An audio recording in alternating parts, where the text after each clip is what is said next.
2020 capital budget meeting. A special council meeting will be held on Wednesday and Thursday, November 27th and 28th at 9 a.m. in City Council chambers to discuss the 2020 capital budget.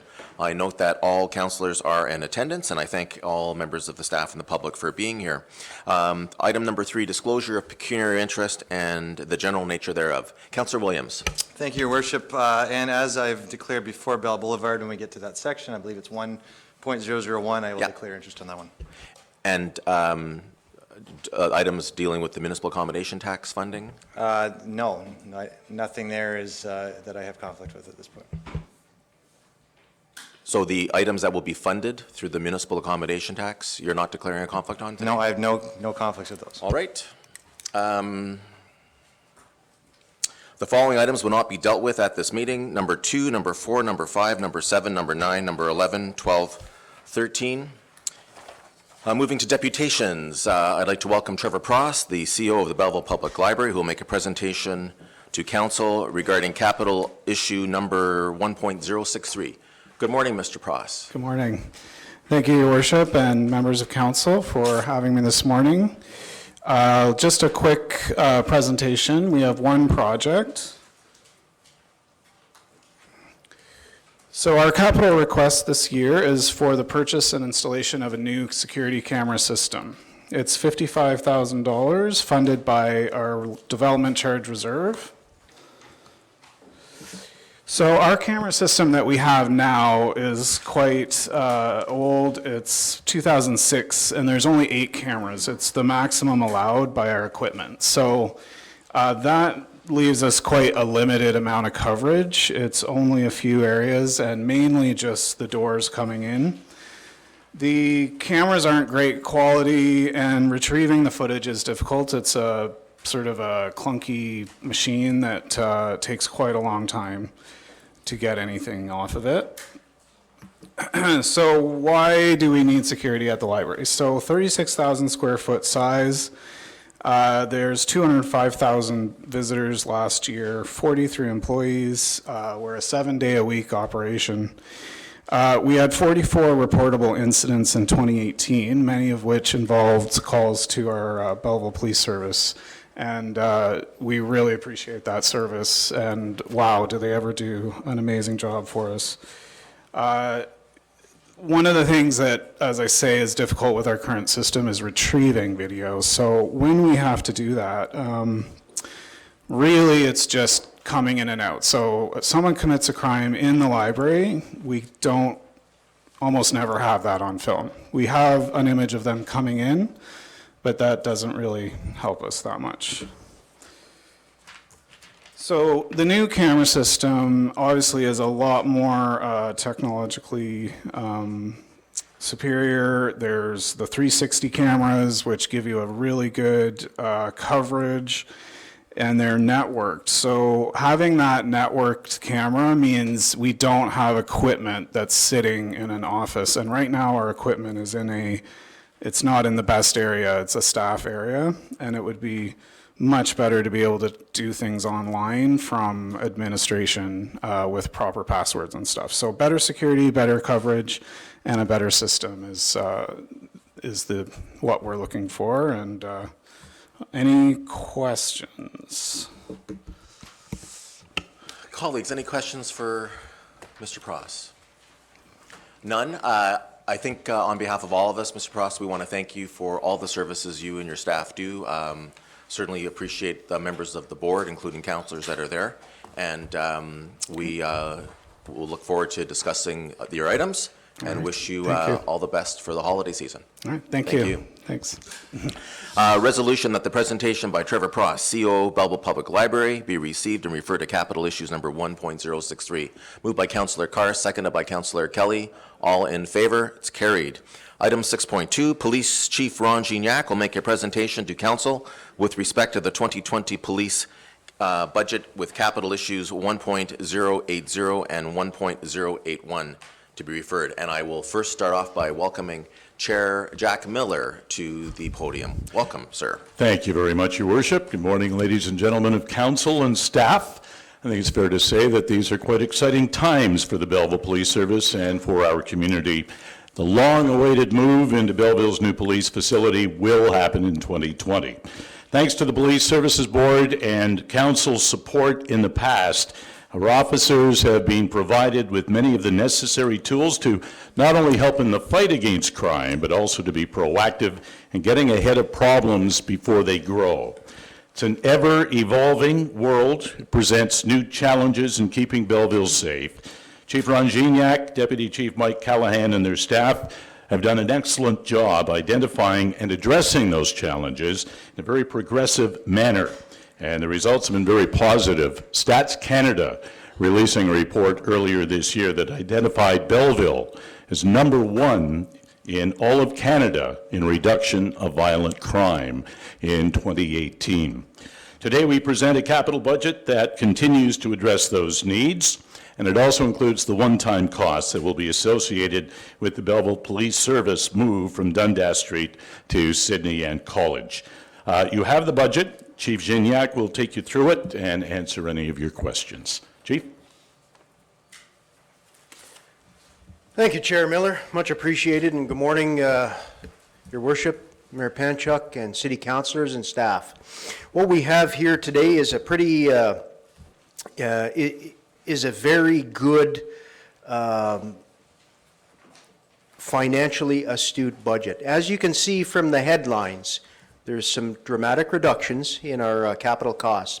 The reason why you're seeing the budget presented in two different categories is because we didn't want to have any confusion with what was capital reserve request, which is going to be our last year of capital reserve requests, which is taxpayer funded from previous years since 2013 when Council decided to take $1 million and put it for the facility. We have been drawing out of that for 2018, 2019, and 2020. We're starting to have a reduction from our draw out of the capital reserve account. And the reason is because we're almost finished this facility. And this is a half a generation move. So the next move we would say that we want to make in Belleville, I don't know if any of us will be still here. There might be a few of us still here, but we anticipate that it'll be a 50-year move. So that's what we have in mind when we talk about the planning of this facility. Many of the expenses that you see in the sheets in front of you, especially the information technology piece, is the astute planning of Joe Miterwick and Matt Sinclair with industry best standards at the forefront. We just don't want something where we're going to be pulling a cable out of the wall and relying on current technologies. We want to be prepared for the next generation.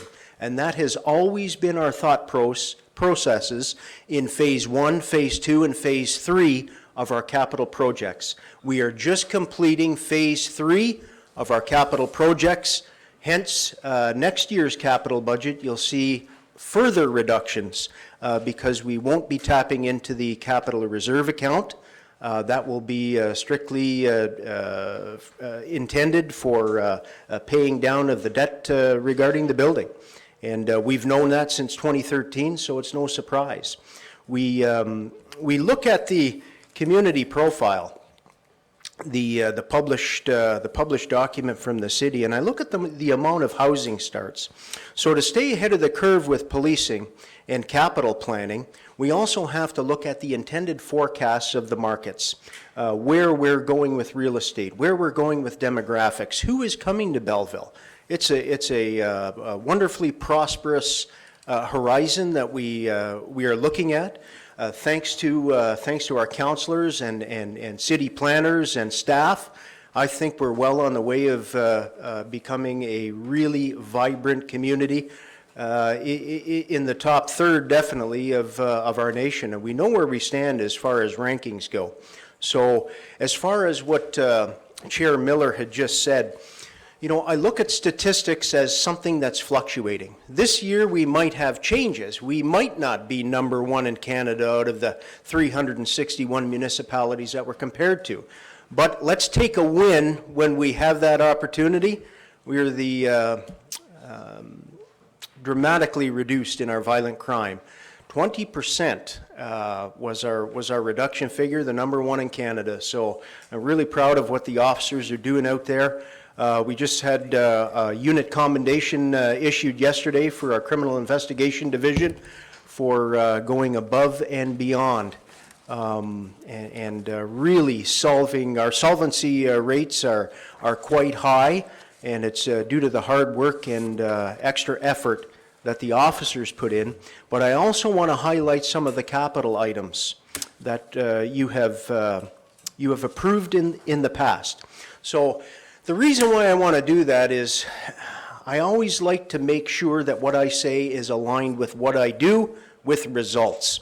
And we can actually go on that record of proven results. So if you were to look at, for example, some of the things that we have said that we needed accomplished in the past and what they've done for us as far as capital technologies, you look at the systems that we had put in place last year. Information technology-wise, with Joe Meiderwick and Matt Sinclair, that just prevented a major cyber attack from shutting down our system at the Belleville Police Service.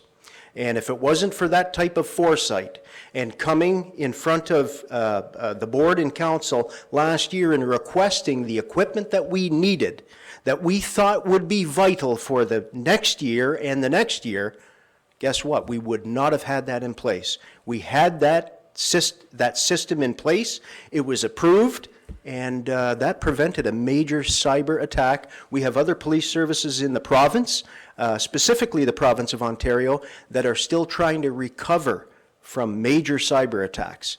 So a great credit to our board and council for approving those items of past years. What you see in the budget here this year. Does anybody have any questions for me before I continue on with any more verbiage?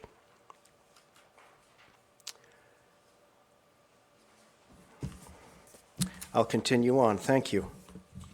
As you can see, as I had stated, it's broken down into two different categories. Our new build, capital new build, which is no new impacts to our taxpayers, is $578,300, drawn from the capital reserve of $1 million per year that comes out of the police budget. And as I said, this is the last year and the final phase for that draw. So you'll see another dramatic improvement for next year's capital, what I anticipate. If we look at the capital request, it's $544,550. When we have a request such as this, you look at the information technologies, the things that you have provided the officers in the past with. Two of the items that I'll speak on here are our final phase 3 of our drone program, which will set in pace the drone program for the entire next generation. We know that when we bought the entry-level drone, that it was for a pilot. We wanted to see if we would actually have proven results, and boy, did we ever have proven results. Now we have 32 actual operational deployments. When we were evacuating the school for the bomb threat, that drone was up above the school, above neighboring apartment buildings, looking for secondary threats that could impose problems and threats against police officers and the children at the school. So that's one example. You look at the flood zones. We've had it up over assisting the Canadian Forces, QSAR, with overturned canoers and kayakers in the Bay of Quinte. We've helped conservation authorities and planning authorities at the city with regards to, okay, let's do a flyover and see if this flooding is going to impact this specific area. We've helped neighboring municipalities. We've looked at and assisted Via Rail with rail line flyovers when they've had call-ins for our region. So there's so many different things that we, and actually Sergeant Stitt is going to be on Lauren Brooker today discussing what we actually use the drone for and how much it has benefited us. The thing is that it's not an all-weather capable flying machine, the current one that we have. We will continue to use that one for the weather applications, non-inclement weather situations that we find ourselves in. When we have inclement weather, it cannot fly past -2. Well, the drone that we were looking at 2 years ago and 3 years ago has dramatically come down in cost as well, and that's why you're seeing a dramatically reduced cost, approximately $20,000 less for that piece of equipment now. It has forward-looking infrared capabilities, and the clarity of the images allows us to be able to make decisions on, is that an animal, is that a person lying under that snowbank? And I can tell you, being a member of the OPP emergency response team, if we would have had a drone 20 years ago when I was doing those duties and activities, we would have found more people alive. But instead, we didn't have that opportunity, and unfortunately, we found people dead. And we were right there, even with a canine. But because they were buried in snow, or a snowplow had come by and knocked them into a field under heavy snow, we just couldn't find them.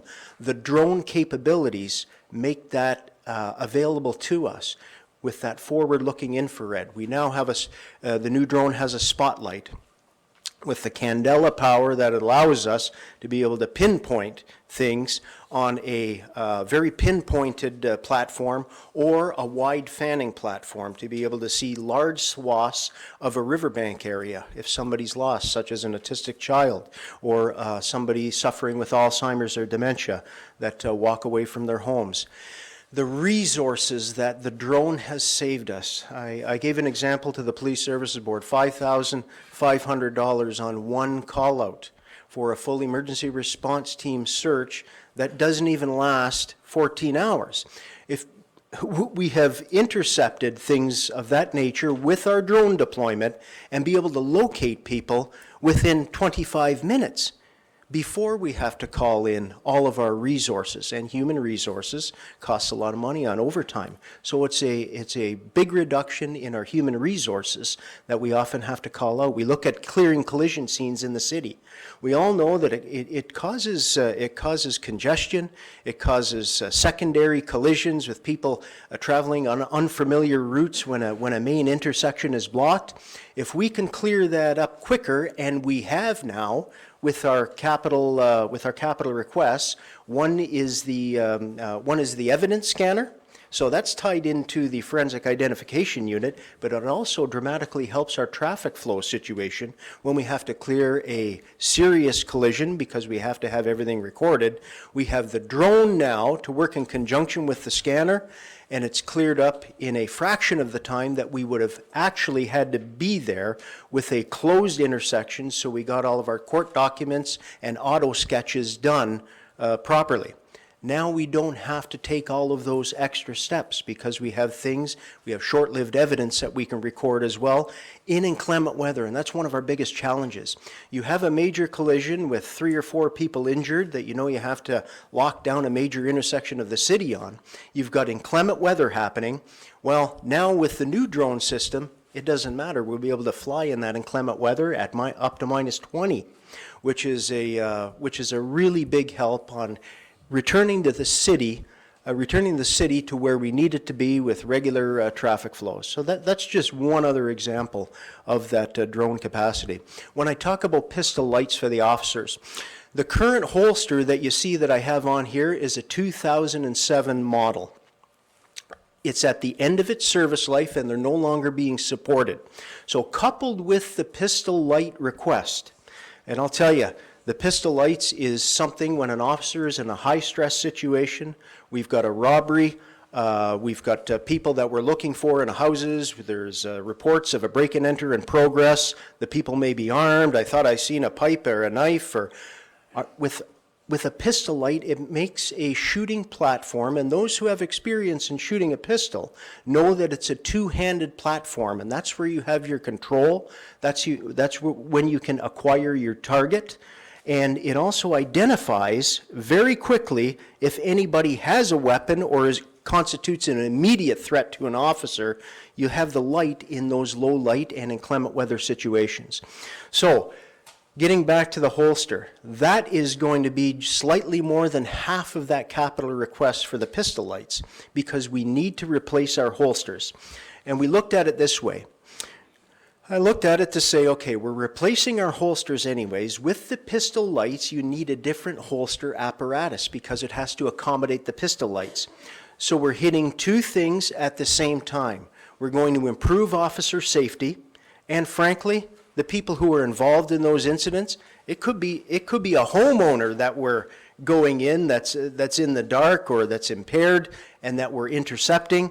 It's much better to have a solid platform with that pistol light versus and being able to identify any threats to our responding officers in low light. And we would just appreciate the consideration for that as well. But the holsters are expired. They're no longer supported. We only have a few spare parts left. I was speaking with our training officer yesterday about that, and we have more recruits going to the Ontario Police College.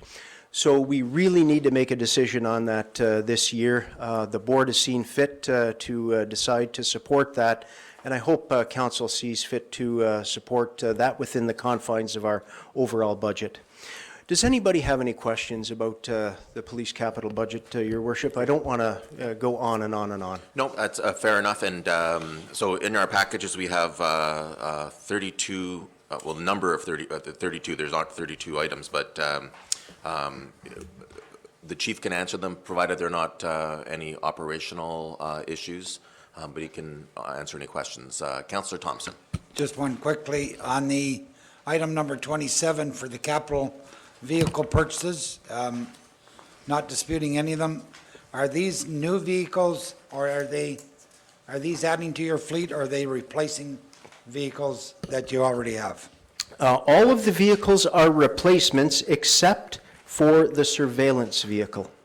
The surveillance vehicle, the Criminal Investigations Unit unmarked vehicle, the $36,000. That is a vehicle that we need to add to our fleet when the ICE unit, the Internet Child Exploitation and Human Trafficking and Smuggling request for human resources was approved in 2018. We have since expanded the size of our Internet Child Exploitation and forensic investigators' positions. The problem is we already have shared vehicles for our Criminal Investigations Division, which those members are a part of, but they often find that we're not able to have transportation for them when they need it. So a lot of things happen very quickly when we have production orders and search warrants that are judicially authorized. We need the vehicles, and sometimes and oftentimes, that means a plain vehicle that we need to blend into our society. That's not a marked police vehicle. So it's a vehicle that will be utilized for transporting victims of crime, victims of child sexual assaults, human smuggling witnesses, people who were transporting to and from hotels that are giving us key pieces of information that will be able to build a case to intercept combined forces efforts with human trafficking and smuggling. So that is the requested vehicle, and that's the only one that's above and beyond that is not a replacement vehicle, Councillor. Because of the situation with drugs, some of the drugs are easily contaminated or not contaminated, but can endanger police officers. Have you and your equipment have that safety for yourselves in new equipment or equipment that you have? Yes, we do, and thank you for that question. 3 years ago, we went to the Police Services Board and through City Council to our capital, and we said we needed a method to unpack and unpackage the illicit drugs that were coming across on the street safely, so the officers would not be contaminated, so our building would not be contaminated, and so we could properly document that for evidentiary purposes to send the drugs in for testing and to prepare for court. It was approved for 3 fumeless hoods, so we have the best on the market, and that was phase 1. Phase 2 was, okay, well, we're protecting our officers at the station. What are we doing for protecting them on the street, where it's a tremendous hazard? We look at that little 4-year-old girl that was at our fishing derby, who recovered. She was vital signs absent when Sergeant Stitt arrived on the scene with the paramedics. Accidental fentanyl exposure. Our officers are in those situations. And we're dealing with fentanyl, with blue heroin, with very serious illicit drugs. We then requested a partnership with donors and some money funded by the City of Belleville to purchase NIOSH 50 respirators, full face mask respirators that would protect our officers when they're in the commission of their duties with unknown substances, with grow operations, with chemical laboratories that we often find ourselves all of a sudden in the midst of. It's not that we would normally, a clandestine lab, there's some serious explosives and dangerous chemicals in those things. And we would call in a forensic expert teams with subject matter experts to look at that clandestine lab with us. But often we're called to perhaps a fire. As our fire service is. We're called to a domestic dispute that turns into, oh my goodness, there's a clandestine lab in this basement and there's fentanyl all over the place here. So with accidental exposure victims. So we now have the respirators to protect our officers thanks to the approval of past capital budgets in 2019. That one occurred. So yes, we are protected. We're always looking for emerging trends. But as of now, I believe that we're in the top 5 protected in the nation. There's not too many other police forces that can say that they have all of their frontline staff equipped with full face mask, best in the industry, NIOSH 50 respirators. We have that capability. Anyone else for questions? Councillor Millette. Thank you, Your Worship. Through you to the Chief. Chief, a couple of items from your cover letter and further in the details. The item that you quote-unquote would rather not spend but must fund, up to $100,000 in capital to move to the new facility. Is that you mentioned that it's a specialized company, must be bonded. Do we have anyone local to carry that function? That's a good question, Councillor. I don't have the answer on the local question, but perhaps Deputy Callahan, he's been dealing with the tenders that have gone out for the specialized equipment. The chemicals involved with forensic identification, the explosives and devices, that the evidence that we have alone is there's some tremendous things in there, that devices that have to be kept in specific storage containers. They cannot be moved by just a regular moving company. Deputy? Thank you. And Councillor Millette, we're definitely looking at the potential of utilizing someone here locally, and we'll be putting out an RFP in January to address that very issue. One of the biggest challenges, as the Chief has just mentioned, is that due to the fact that there's a lot of WHMIS issues involved, a lot of moving companies, I don't want anything to do with it. The other thing is, too, is as a result of the evidence that we have and the paper documents and the freedom of information issues, when we have the hiring, or when we're looking at hiring a moving company, we have to ensure that they're bonded carriers. So that is a bit of a challenge for some moving companies, but we're definitely going to put it on an even playing field for everybody to bid on. Yeah, that was my question. So there will be an RFP and a call for proposals, yeah. Absolutely. Okay, while you're at the mic, because I see that you're named, Your Worship, I see Deputy Chief Callahan has, quote, perfected the realm of, for lack of a better term, scrounging refurbished and repurposed furniture. I know that the public is always on the spy for any perceived luxuries, and it's comforting and rewarding to see that you're using refurbished and repurposed furniture. In what manner we're not just simply reupholstering old chairs, are we? Can you just expand on that just a little bit? And how much was realized in savings from that? We don't know the exact realized savings as of yet, but we do know that from the 3 or 4 companies that are out there that work on the environmental furniture repurposing, that there's a savings of between 45% and 50% over new furniture. To answer your question, yes, some of the chairs are recovered and refurbished. However, they also come with a warranty, as you would with the original manufacturer's warranty. One of the things that we were looking at when we were looking at the build for the new station, and in line with our business plan, is to ensure that we were being as green as possible and taking into account that carbon footprint that we're leaving and the impact that it's having on our community.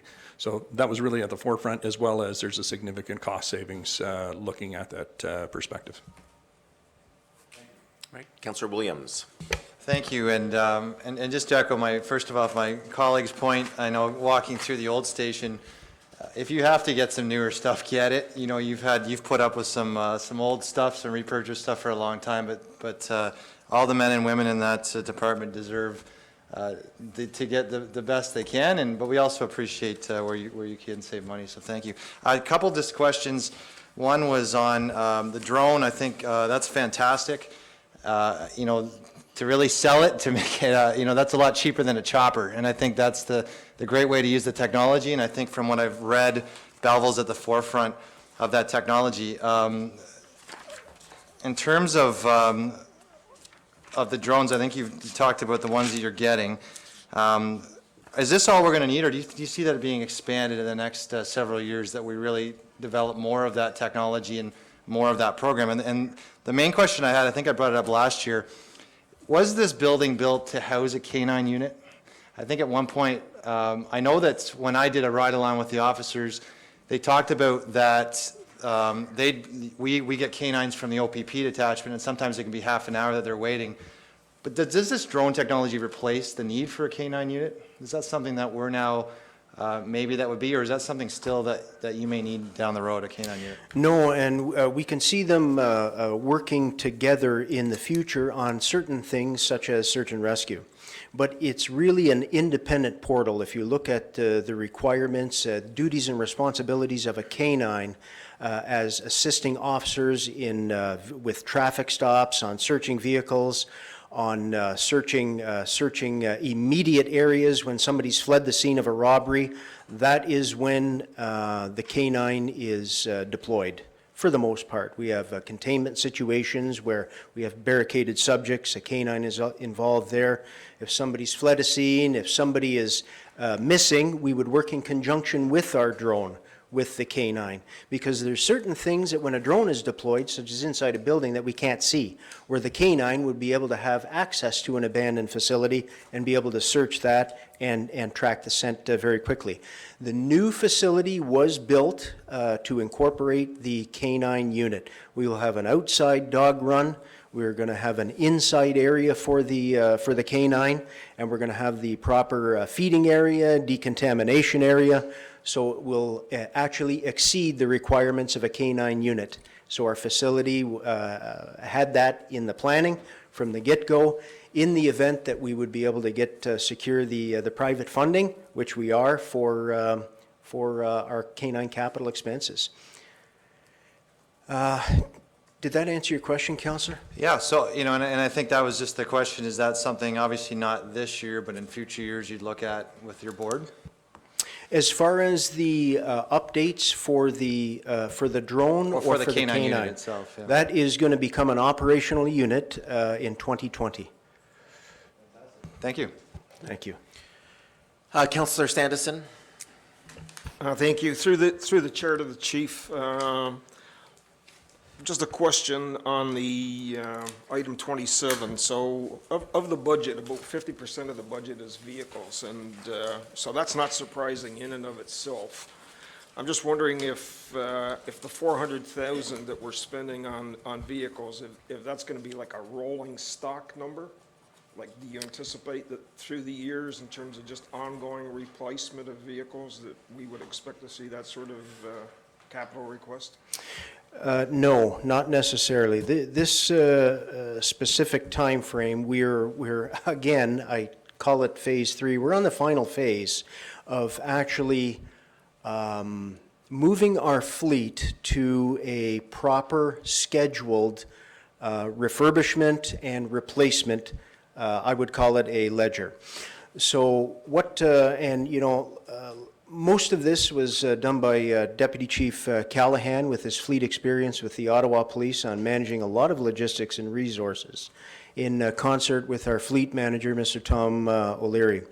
So it's now a developed replacement, refurbishment schedule that we have. We're incorporating the technologies to better assist us in being able to detect problems, service and maintenance schedules. But it's a little bit higher this year because of the replacements that we've had for our older vehicles that we bought used in previous years. This year will be the final year of that replacement. And once we have the new vehicle replacement ledger and system in place, which is going to be 2020, it will be less of a cost. We also looked at and we discussed a vehicle amortization reserve account. And we believe that the best time to incorporate that would be in next year's budget process. Just because we still have the capital expenses for the facility this year, we didn't want to take on too much all at once. So we felt the board had decided that we better to have an amortization account so we don't have these fluctuations like we did in the past for the future. So we'll have an even-keeled a replacement schedule. And what you don't see in the budget is the revenue that we are now taking in on the resale of our vehicles. Because we have this schedule in place, and the schedule will start into the replacement run in 2021 for the phase one of the schedule we incorporated in 2017, we're going to be replacing those vehicles starting in 2021.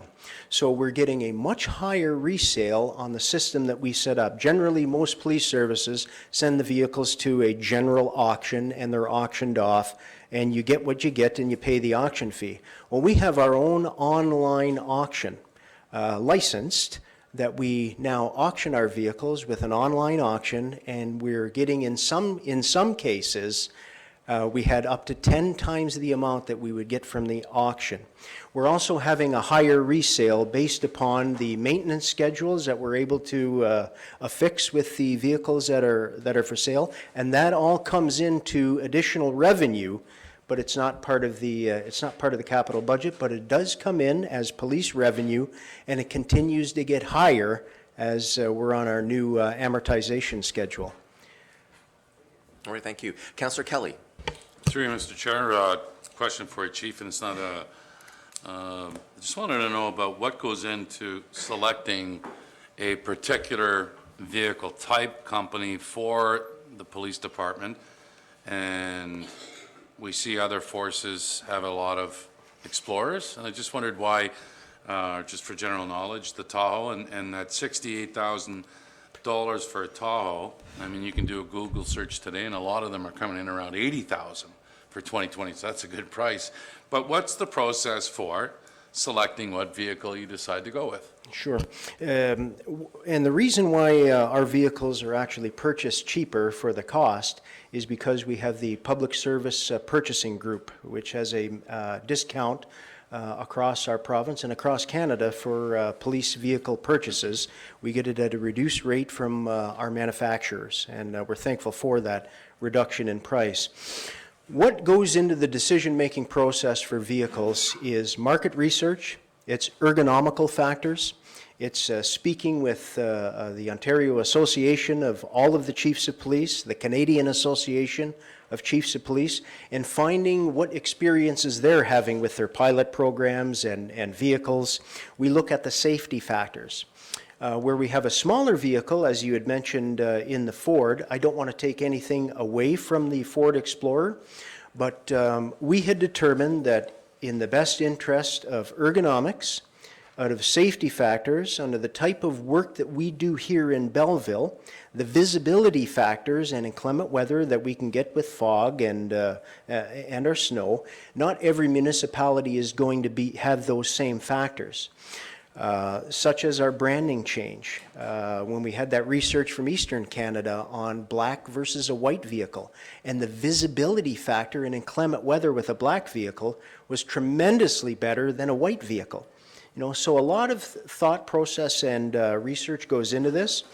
Ergonomical factors with the type of police officers that we have, the visibility required from both approaching vehicles to a Tahoe versus a car, for example, is much better. Officers wearing the 28 pounds of gear, getting into a lower car versus just sliding across the seat to get into a Tahoe. Much, much better. The area and capacity, what we looked at was, okay, let's talk about down the road and what technologies are we going to have to put in our vehicles, and will we have room to even house a second officer if we need to in that vehicle? Well, the Tahoe and the Chargers have that ability. What we didn't want to do was put all of our eggs in the same basket if there was a massive recall, for example, and to say, oh, all the Tahoes, they got to go in for an immediate safety recall on the police pursuit package, and we're out of vehicles.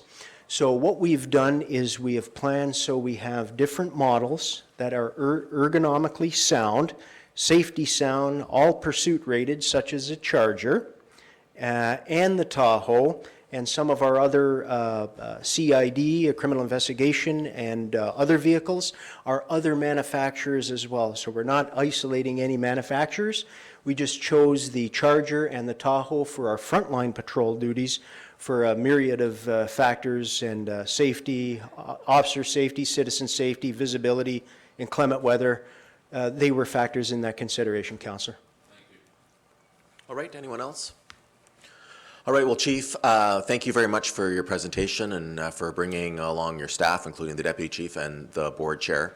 I say this at every meeting, but you can't say it too much. We are indebted to you and your members for allowing us to have a safe and secure community, and those statistics from 2018 are very welcomed, and we're looking forward to further stats in 2019. But in addition to that feeling of safety and security, we're also very proud. We're proud of the recognition that our force is receiving, both in terms of the awards our members receive, but also the fact that we are sought out for our expertise and our experience in different projects. So we're very, very proud of that. We're very excited about 2020 and the finally, a move to a new station. I want to thank Joel Carbrandt from the city, working with, in particular, Deputy Chief Callahan, but also with you and all the other staff to work on that move. I've had a couple opportunities to get a tour of the building as it's going along, and it's going to be a very good facility to provide the support you and your members so desperately need. Thank you for coming today. Thank you to, again, to the Police Service Board, Chair Miller. I also want to thank Councillor McCaw as a member of the Finance Committee. You did some work on this budget to bring it in this line. It is not unrecognized. We recognize it and we appreciate it. Best wishes to you and the entire service for the holiday season. And be safe. Thank you very much, Mayor Thank and you. Council. Appreciate the time. All right, I'm going to ask for I'm going to take a brief recess. I've got to deal with the Chief and the Deputy Chief on another matter. I'm going to suggest 5 minutes, and we'll come back with, thank you. Let's get a motion to a resolution that the presentation by Police Chief Ron Gignac regarding the 2020 police budget be received and referred to capital issues number 1.080 and 1.081. Moved by Councillor McCaw, seconded by Councillor Kelly. All in favor? Carried. I'm going to declare a recess for 5 minutes, and we'll come back at 10:05 with Ms. Hines.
let the other councillors come back when they are available. Item number 8, Committee of the Whole. I need a motion to go into Committee of the Whole to hear and consider reports, passing of recommendations and resolutions with myself in the chair. Moved by Councillor McCaw, seconded by Councillor Sandison. All in favor, it's carried. 8A, Reports. The agenda shall include under reports items that individual warrant attention from council, which are 8A1, 2020 capital budget. Director of Finance and the Treasurer's presentation. Good morning, Ms. Hines. Can I just ask you to turn on your mic and maybe just pull it a little bit lower so that we can hear you clearly? So I'm very pleased to be here today to present the proposed 2020 capital budget. And I'm greatly reassured because last night my husband and I went out for Chinese food and my fortune cookie said, get ready for some fun. Okay. So I think I'm off to a good start. Can't get any better than that. So I'd like to take this opportunity to thank all the managers and directors who worked diligently to develop the issues brought forward in the budget. Thanks also goes out to Brandon Ferguson and Kyle Bertrand and finance support staff who are responsible for the documents in your budget package. Your efforts are all greatly appreciated. If there's anything which is unclear, please feel free to ask questions. If we can't answer your question on the fly, we'll strive to get you an answer as quickly as possible. So each municipality determines the services and level of services to be provided. In the capital budget, we present the infrastructure items which support the provision of these services, improvements to roads, buildings, replacement vehicles, or enhancements to parks. In the 2020 budget, in the absence of a new strategic plan, we're focusing on projects which support the continuation of current strategic plan initiatives, infrastructure maintenance and renewal, maintenance of existing service levels, and the introduction of some service level enhancements such as the Bell Boulevard road widening. The capital budget process is outlined in our budget and financial controls policy. Each department submitted their capital budget requests and forecasts to finance in early September. A series of meetings were held to collectively review each capital issue with department staff, CAO and treasurer, and members of the finance committee. The master list of projects is reviewed, discussed, and edited to create a budget which is affordable and can be delivered in a reasonable time frame. Each proposed capital budget project is evaluated based on a number of factors. In order to compare competing needs across the city, each project is assessed a priority score based on the capital project prioritization matrix shown in the following slide. This matrix considers how each project ranks and supports 7 key city priorities: public safety, service levels, strategic initiatives, financial issues, economic impact or contribution to growth, and community support. The maximum score for each area is presented, summing to a maximum possible score of 100. Each of the projects in the budget today have been scored on this basis, and the prioritization forms are available for review through our discussions today. In our discussions with departmental staff, in addition to prioritization, we also consider their ability to manage and deliver the project in reasonable time, the readiness of each project phase presented for consideration such as completion of engineering, design and drawings, or environmental assessments, and the availability of funds to complete the project. Key issues are the application of external financing to projects demonstrating the highest score or need, and conservative use of debt and taxation. A critical change in legislation, the Ontario Construction Act, will heavily influence our approach to project management going forward. The Ontario passed a Construction Act in 2018 to modernize the construction lien and holdback rules, help ensure that workers and businesses get paid on time for their work, and also to help ensure that payment disputes are addressed expediently and efficiently. The amendments to the construction lien and holdback rules came into effect on July 1st, 2018, and we have addressed those. The new prompt payment and adjudication processes and amendments related to liens against municipalities came into effect on October 1st, 2019. The Construction Act applies to any improvement as defined under the Act. We currently have a staff group who is working with City Legal Counsel to refine the projects which will be subject to the Act. There has been new information provided in recent weeks which indicates that some consulting work may not fall under the guise of the Act as earlier expected. Of the 81 projects comprising the 2020 capital budget, over 50 fall under the definition of an improvement as defined under the Act and are highlighted in pink on the summary. Where we previously applied project management to major projects like roads and building construction, we will now need to apply the same degree of resources to lesser projects, including HVAC replacement, roofs, parks and recreation facility initiatives. The introduction of the prompt payment rules are perhaps the most onerous part of the Act. Prompt payment requires receipt of proper invoices as opposed to payment certificates. The owner municipality must pay the general contractor's proper invoice no later than 28 days from receipt of the invoice. For the general contractor, payment of subcontractors must occur 7 days from receipt of the payment from the municipality. And for subcontractors, payment of their subcontractors must occur 7 days from receipt of the payment from the general contractor. This applies to all contracts where the procurement process commenced on or after October the 1st, 2019. So for us, most of our 2019 capital budget projects have already been underway. So October of this year is probably a lull in terms of our tendering activity. It's given us a couple of months to get ready before we have to approach the projects in the 2020 capital budget. So the owner municipality has 14 days from receipt of a proper invoice to deliver notice of intention to withhold full or partial payment. So the deadlines noted are firm, there's no flexibility, and failing to meet the deadlines may put the city in a position of non-compliance, which carries interest and other penalties. A proper invoice will need to be defined in the contract terms, and this is just one example of the changes to documentation which we are currently working on. So what does this mean for us? The prompt payment timelines are stringent, making it difficult for projects to be effectively managed outside of a formalized project management environment. More projects will require comprehensive project management. It'll be difficult for departmental staff to manage projects and fulfill other operational responsibilities at the same time. To ensure compliance, a realignment of existing project management resources and additional project management resources will be necessary.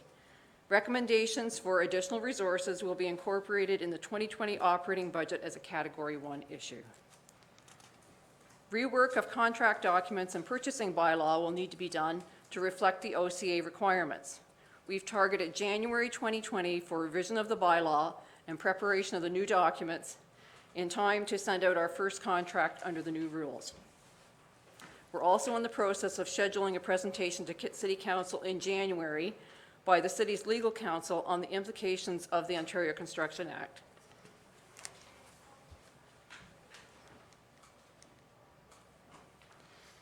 The budget documents provided to you include the capital budget summary, the justification sheets, covering reports or photos, and grant funding and reserve fund schedules.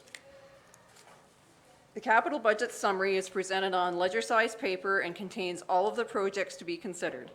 Each project is assigned a number, and projects are grouped by infrastructure category. Transportation, fleet and equipment, and city facilities are some examples.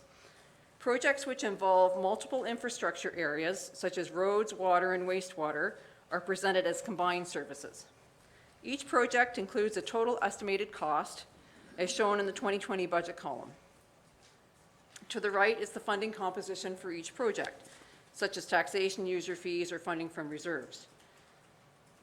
Any project which appears with blue fill on the summary represents a new asset or one acquired under development, and other projects are considered asset maintenance and replacement. Each of these areas is summarized on the last page of the report, and the total dollars financed through taxation are also provided at the bottom of page 5 of the summary.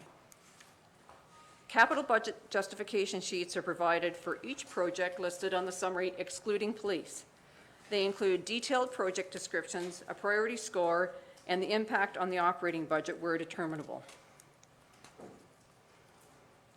The 2020 capital budget includes projects for all city departments and boards.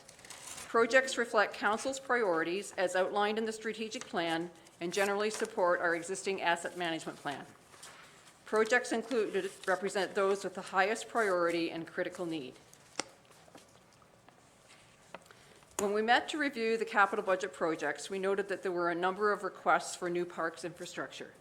To properly consider and prioritize these requests, staff are recommending that the Parks and Recreation Master Plan, which was partly funded in 2018, be fully funded and completed in 2020.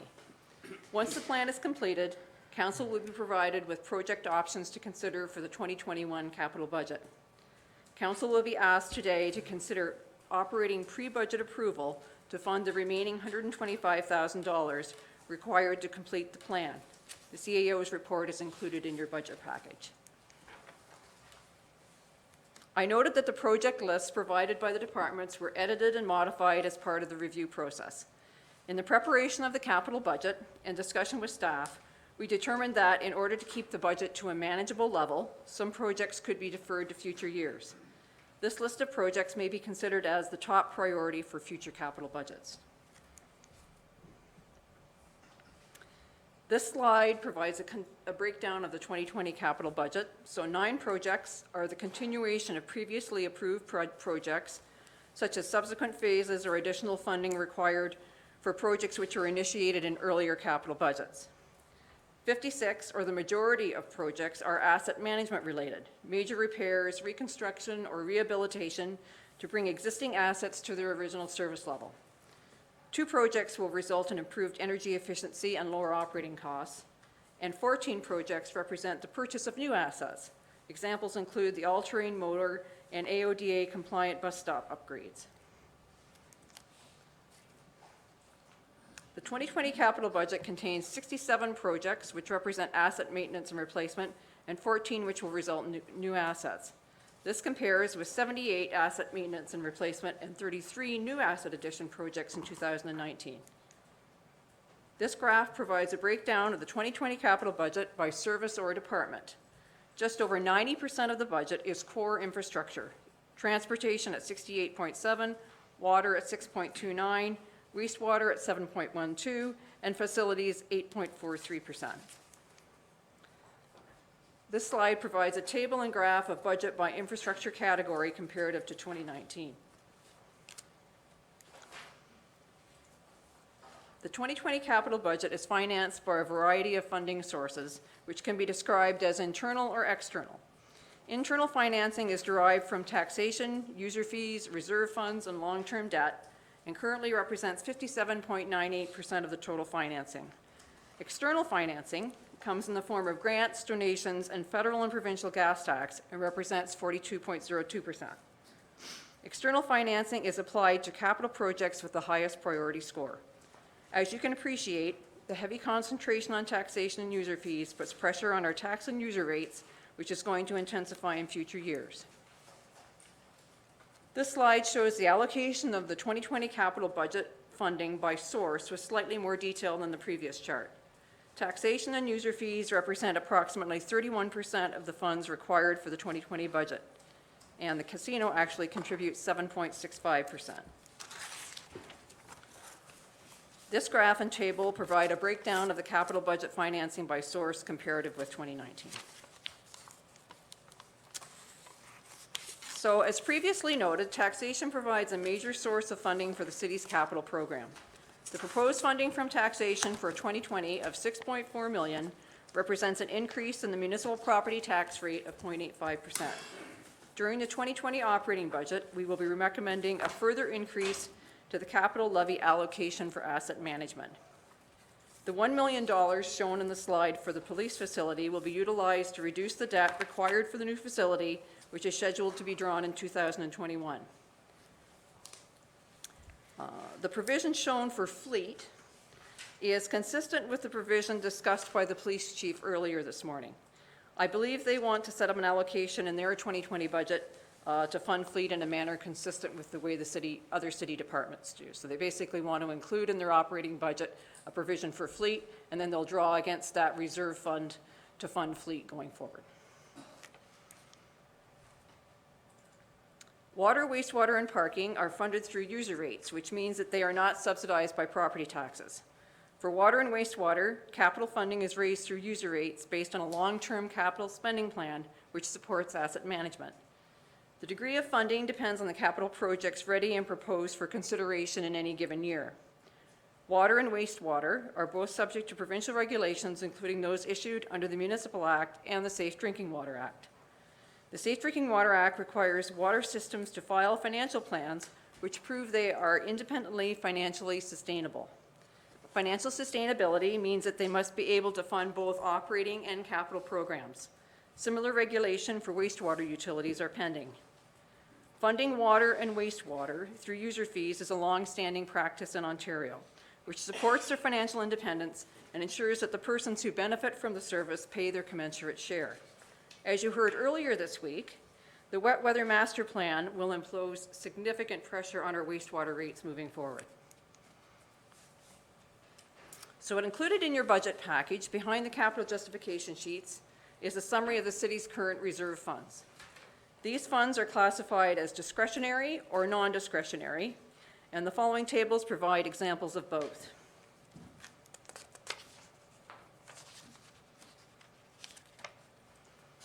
Non-discretionary reserve funds represent deferred revenue which has been segregated pursuant to certain regulations such as the Building Code Act or funding agreements such as those in place for the federal gas tax or provincial gas tax.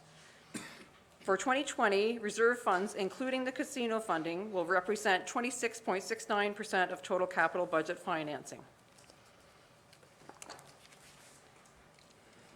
This table provides a city's discretionary reserve funds.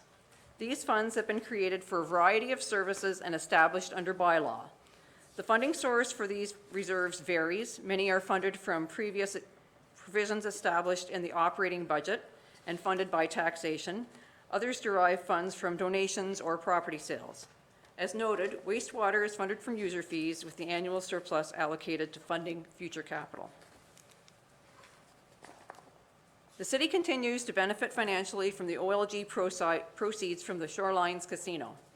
Consistent with the city's policy for use of OLG funding, the proceeds received are used in the capital budget in the year following receipt of the funds. The city's share of the casino revenue is 5.25% of electronic games and 4% of table proceeds. Casino revenue will provide $2.86 million towards the 2020 capital budget. In 2019, total casino funding allocated in the capital budget was $2.3 million. Funding is allocated to the various casino reserve funds in accordance with the city's policy for OLG funding, most recently updated in January 2019. The current OLG annual proceeds policy permits the allocation of funds received for the prior year to current year capital and operating initiatives per the table. While part of the proceeds are strictly allocated to capital-related issues such as infrastructure maintenance and rehab, others may be used to fund both capital and non-capital related expenditures. Examples would be the funding set aside under economic development or disaster mitigation. This table details the project's finance in whole or in part by casino funding and the specific casino funding area. So you can see that we're funding 5 projects with casino funding, the total being $2.86 million for 2020. First introduced in 2005, the Federal Gas Tax Fund provides annual infrastructure renewal funding for a variety of service areas, including roads, bridges, water, wastewater, recreation, and transit. The city received $3.1 million in 2019. Funding is expected to increase to $3.4 million annually in 2023. In 2019, the city received a special one-time federal gas tax payment of $3.2 million, which was applied to a number of projects. The details of the gas tax funding received in recent years is included in the summary of capital grant funding included in your budget package. The federal gas tax is presently the only guaranteed and confirmed source of grant funding for municipal core infrastructure, being roads, water, and wastewater. This table outlines the proposed allocation of federal gas tax funding to the 2020 capital budget projects. So as you can see, we've allocated $3.5 million to Avondale Road, $850,000 to the Shave and Pave program, and $1.1 million to the resurfacing program. Based on the allocations shown, approximately $257,000 remains unallocated at the end of 2020. The provincial gas tax is funding strictly dedicated to the improvement of transit service in Ontario. Created in 2004, the province funds the program by dedicating 2 of the current 14.7 cents in tax collected on every unleaded liter of gasoline sold in Ontario. Allocations are determined annually based 70% on CUDA transit ridership results and 30% on population. While the federal gas tax fund may only be applied to capital costs, the provincial gas tax will fund the initial costs associated with transit expansion, such as a new route. Once the first year is completed, any future route cost must be financed by the municipality through user fares and taxes. While transit ridership has increased, based on the 2019 operating budget, approximately 66% of transit operations is financed through property taxation, which is area rated. This includes the cost for the complete transit service, including the mobility bus.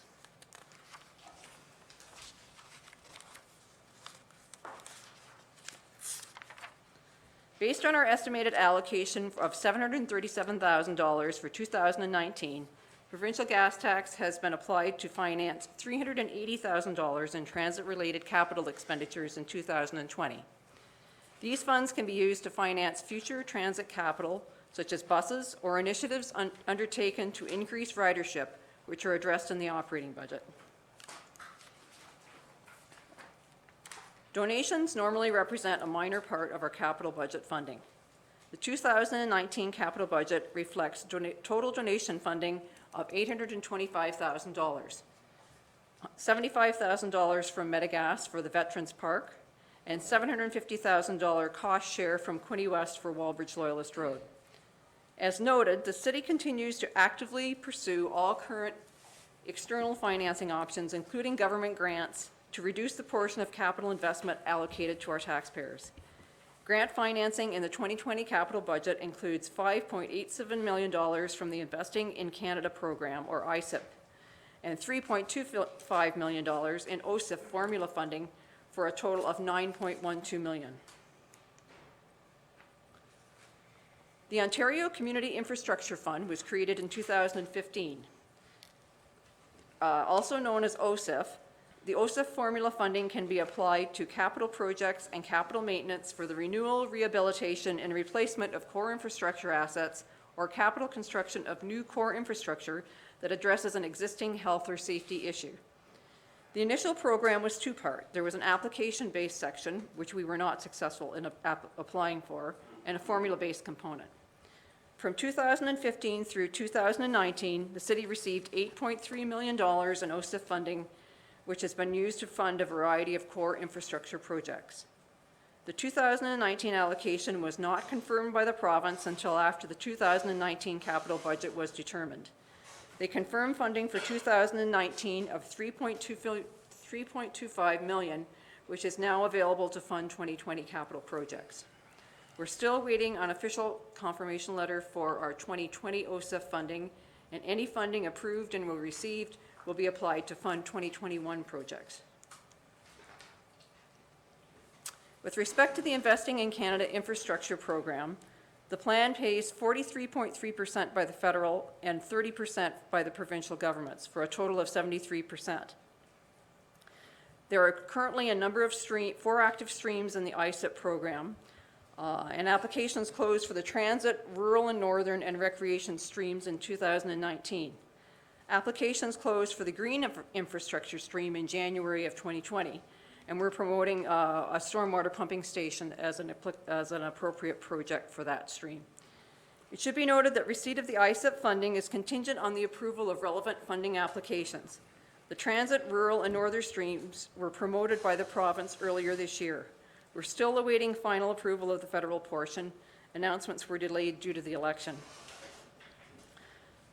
With respect to the ISIP green stream, something new has happened with this whole program. Apparently, in previous years, any application-based funding had a cap, and any municipality could submit a project up to the number of dollars in that cap. But in this situation, The green stream for this one, for the city, our costs are actually capped at 1.478 million. And when we received initial information on this program, we were told that the project would fund anything up to $3 million. But it appears that the city's getting caught in a calculation based on our size and population, which is, having a negative effect on some of our funding streams. So this is the first instance where we've seen a cap on eligible project costs, and it is concerning.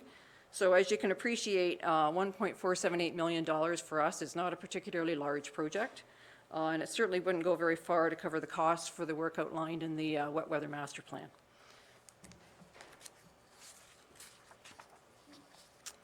So development charges, the city has 2 development charge bylaws, the citywide and Stanley Park. Every 5 years, the city undertakes a development charge background study to review the city's development-related capital program and establish the development charges for the next 5 years.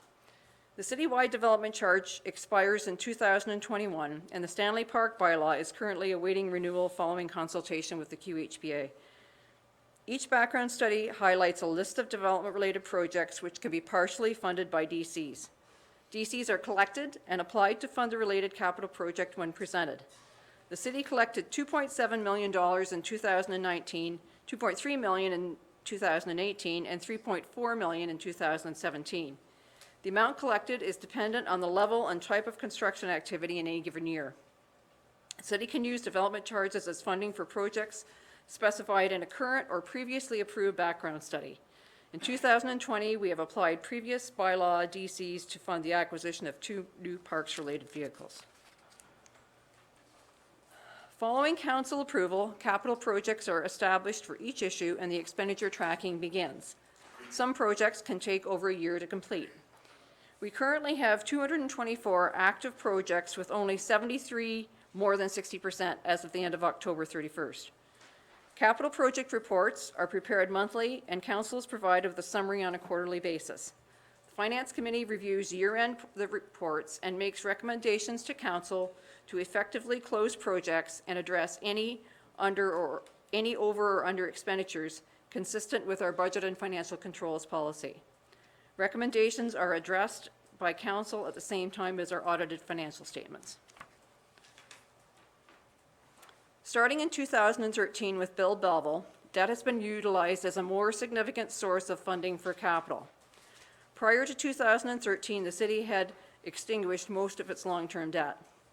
In 2017, Treasury updated the debt policy for the city and retracted the maximum borrowing term to 15 years from 20. This was a particularly aggressive move. Most municipal debt policies provide for a range of terms from 15 to 25 years and beyond. We will be recommending that the debt policy be revised early in 2020 prior to any new debt being issued. Extending the repayment term will reduce the annual principal and interest payments. So for 2020, debt is not being recommended as a financing source. Based on a 15-year amortization and a borrowing rate of approximately 2.67%, the annual repayment cost for $1 million is approximately $81,344. From the table provided in the slide, you can note the impact of changing the amortization term from 15 to 20 years. Each year, the Ministry of Finance issues an annual debt repayment limit notice to every municipality. For 2020, the maximum annual debt servicing cost for the City of Belleville is 25% of our operating revenue, or $24.8 million. To protect our credit rating and ensure our financial sustainability, the city's debt policy maintains an annual maximum of 10% of operating revenue. For 2020, this would approximate $15.7 million. This table summarizes the city debt servicing costs for the forecast period 2019 to 2025. At the end of 2025, the debt servicing ratio is estimated to be 9.7%. This is based on our current operating revenue, and as revenue increases over the forecast time period, the debt servicing ratio shown on the slide will reduce. This table reflects the last major borrowing forecast for the rehabilitation of the wastewater treatment facility in 2024.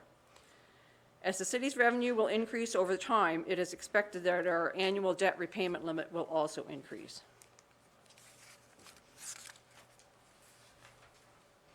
This table provides a schedule of debt issue for 2020 through and including 2024. In 2020, we will issue debt of $21.1 million, 2021, $39.3 million, 2023, $4.2 million, and 2024, $10.8 million. The $10.8 million in borrowing for the rehabilitation of the wastewater treatment plant in 2024 will depend on project readiness, and 2024 is an estimate. These costs replicate those outlined in the short-term phase of the wastewater wet weather master plan outlined to us on Monday evening.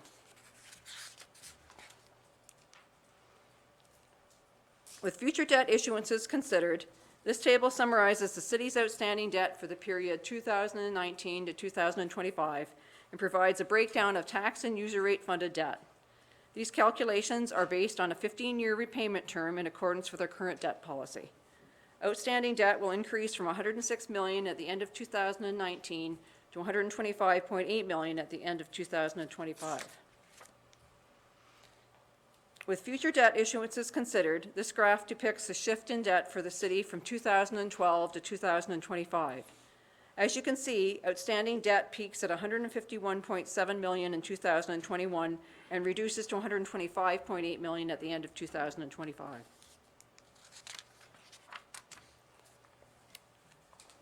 So what's the relationship between the capital and operating budgets? So the implementation of capital projects can impact the operating budget in several ways. The first is direct funding from the operating budget for annual capital. We currently raise almost $6 million annually through taxation and $11.5 million from user rates to directly fund our capital program. The debt servicing costs have to be added to the operating budget and raised through taxes or user fees. Operating costs are also affected. While some projects reduce operating costs, others increase costs. So new infrastructure means new operating costs such as fuel, energy, staffing, and maintenance, which have to be funded. Council is reminded that while external financing is often available to finance the acquisition of infrastructure, the ongoing operating costs are the responsibility of the municipality and impact taxation and user fees. To assist municipalities in making good capital investment decisions, in 2011, the province introduced the Building Together, a long-term infrastructure plan. In response to the message delivered in the province's plan, the city contracted our first asset management plan in 2014. This document covered all of the city's major assets, as noted in the slide, and concluded that the replacement value of the city's assets was well over $1 billion, which is most likely conservative. It recommended that at the very minimum, the city implement a 2% or $23 million investment to address asset management. It should be noted that the $23 million only addressed existing assets. The city has also invested heavily in new infrastructure since 2014. In addition to the basic investment of $23 million, the report also identified a backlog of overdue repairs of over $175 million, which the city has been making significant efforts to address in recent years.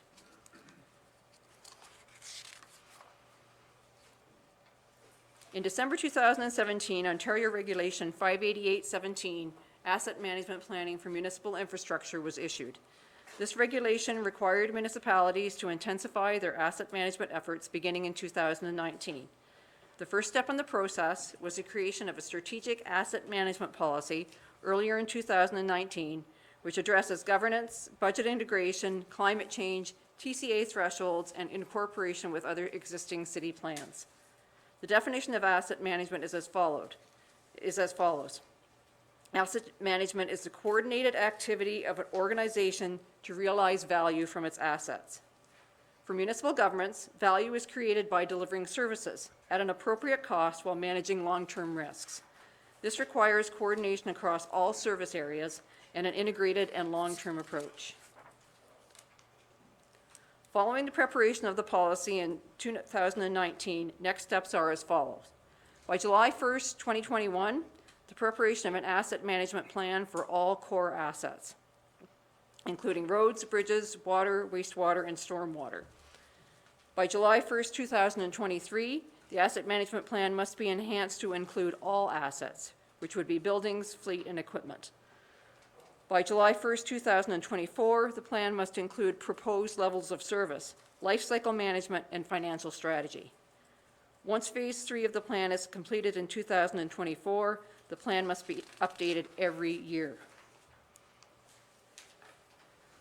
So for next steps, perhaps the most critical concern for the implementation of the 2020 capital budget is ensuring that there are sufficient project management resources in place and that we are able to comply with the new Construction Act.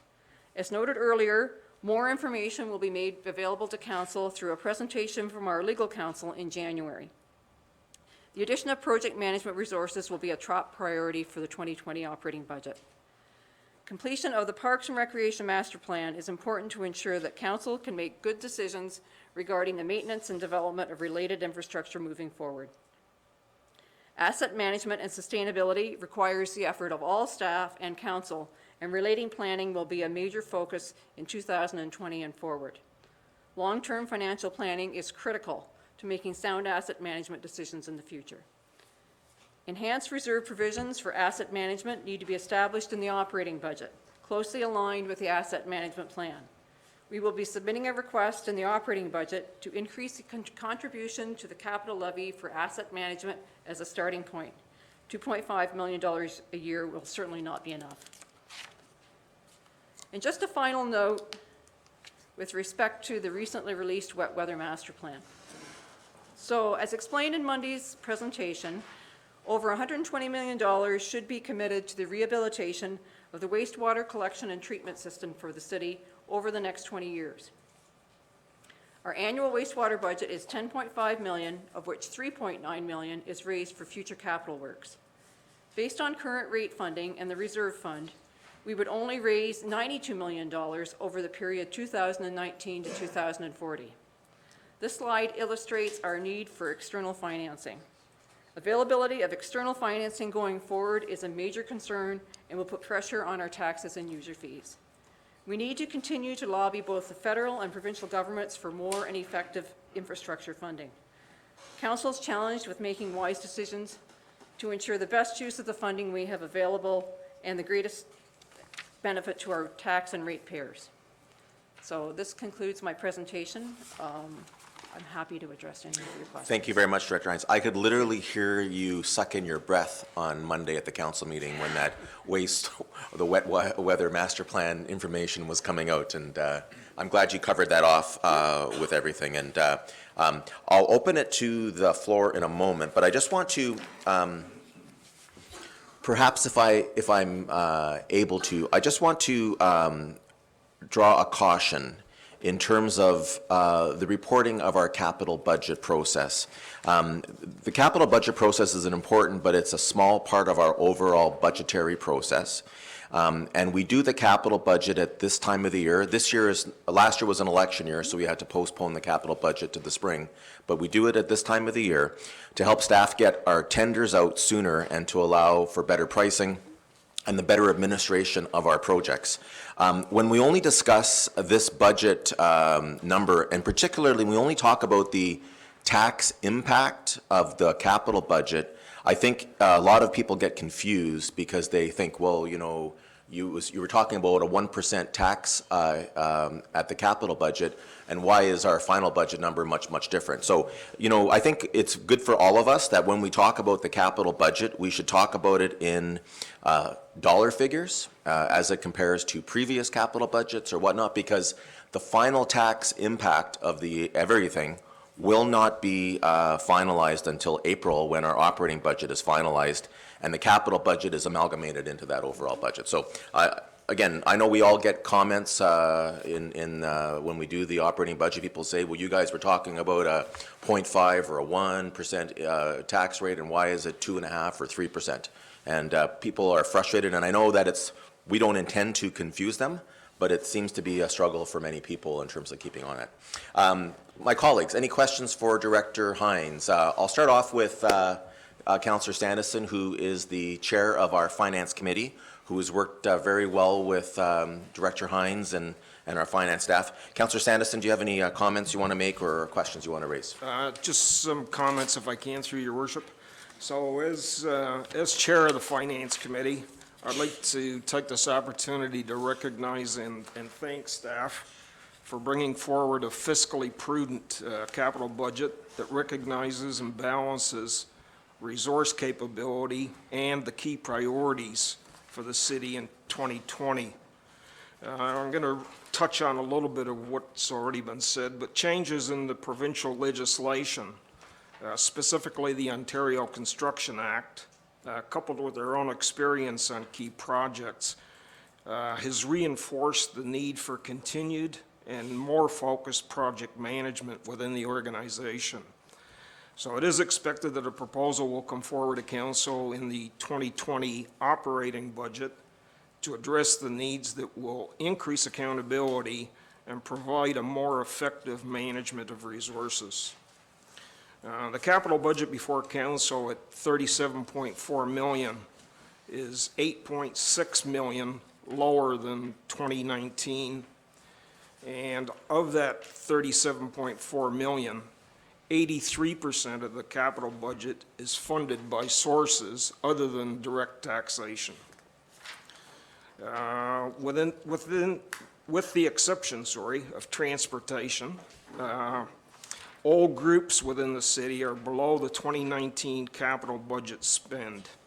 And the key drivers in transportation are the widening of Bell Boulevard at $13.5 million and the reconstruction of Avondale Road at $4 million. So the net impact to taxpayers for this portion of the overall budget as it stands is less than 1%. And when we complete the 2020 operating budget in April, the final assessment will be complete. As council goes through it, some projects have been recommended for deferral to 2021 and beyond. And as we work through the capital budget today and tomorrow, council will certainly have the opportunity to make any changes as they see fit. Thank you. Thank you, Councillor Sandison. Anyone else for comments or questions to Director Hines? Councillor Carr. Thank you, Mayor. Just two questions. So almost 27% of financing will come from reserves, and which is good to see versus taxation. However, what do you anticipate is the rate of replenishment? So if you take that large of amount of reserves come next year, you understand where I'm coming from? Certainly. So certainly some things are already on a plan. So if you go to water and wastewater, and certainly fleet, those are all areas where we've got provisions built into our operating budgets to put money away for capital. So certainly those are areas where they should be replenished and should be growing on an annual basis. Also depends on what you're drawing out, obviously. Capital levy is certainly an area of concern for us. $2.5 million is not enough. We need to increase that. So we'll be, moving through the operating budget process and looking for ways to get that increased if possible. Some of the other ones, some reserve funds are temporary. They occur for purpose and then they're gone. But there certainly are key ones. I would say you're the user rated and the capital levy, and certainly we'll be endeavoring to make sure that those are sustained. So. Okay. Yeah, because it's great to see the shift, if we can, to pull from reserves, kind of a pay-as-you-go versus continual taxation. Just one other question. Back to the asset management plan, there was reference to over a backlog of repairs of approximately $175 million. Since 2014, I think the city's been quite aggressive in terms of dealing with that backlog. Do we have any kind of measurement as to where we are on achieving results? We can provide you with that information. Okay, that'd be we can go great. back and identify what the $175 million represented and see what's left, but I would suggest that we are probably very close to having it all gone. Okay. And certainly formulating the asset management plan in 2020 and 21 will be the most critical financial exercise for us going forward. And dictate a lot of our other activities beyond that. So. No, I appreciate that. And I think getting a good measurement as to where we've been from 2014 till now, particularly when you look at the way the debt is moving, and then of course no debt this year, but considerable debt coming on next year as we complete some major projects for the city. I think it's important for residents to see too that taking on that debt in that short window has resulted in us being aggressive in terms of dealing with that backlog and where we are, so that we can kind of have a better picture going forward. Thank you. All right, thank you. Councillor Williams. Thank you, Your Worship. And I really, even though it is short-listed and it's tough to look at, the wet weather master plan, I do appreciate in that we are looking at short, medium, and long term. Now, something I'd like to see in future years is a report of some sort, and maybe this goes to the audit committee as well, that shows some more medium and long-term capital projects that will be oncoming to the city. I think that's important to look at what needs do we have in the future. This is just one aspect, to have the wastewater system, which is a big expense, but we know that there's going to be other bridges and roads and sewer system, et cetera. And I think to the point that I'll be bringing in later, which is one way to look at this is keeping, your reserves up and making sure our costs are down in other areas, but the other side is growth. If we can grow the city,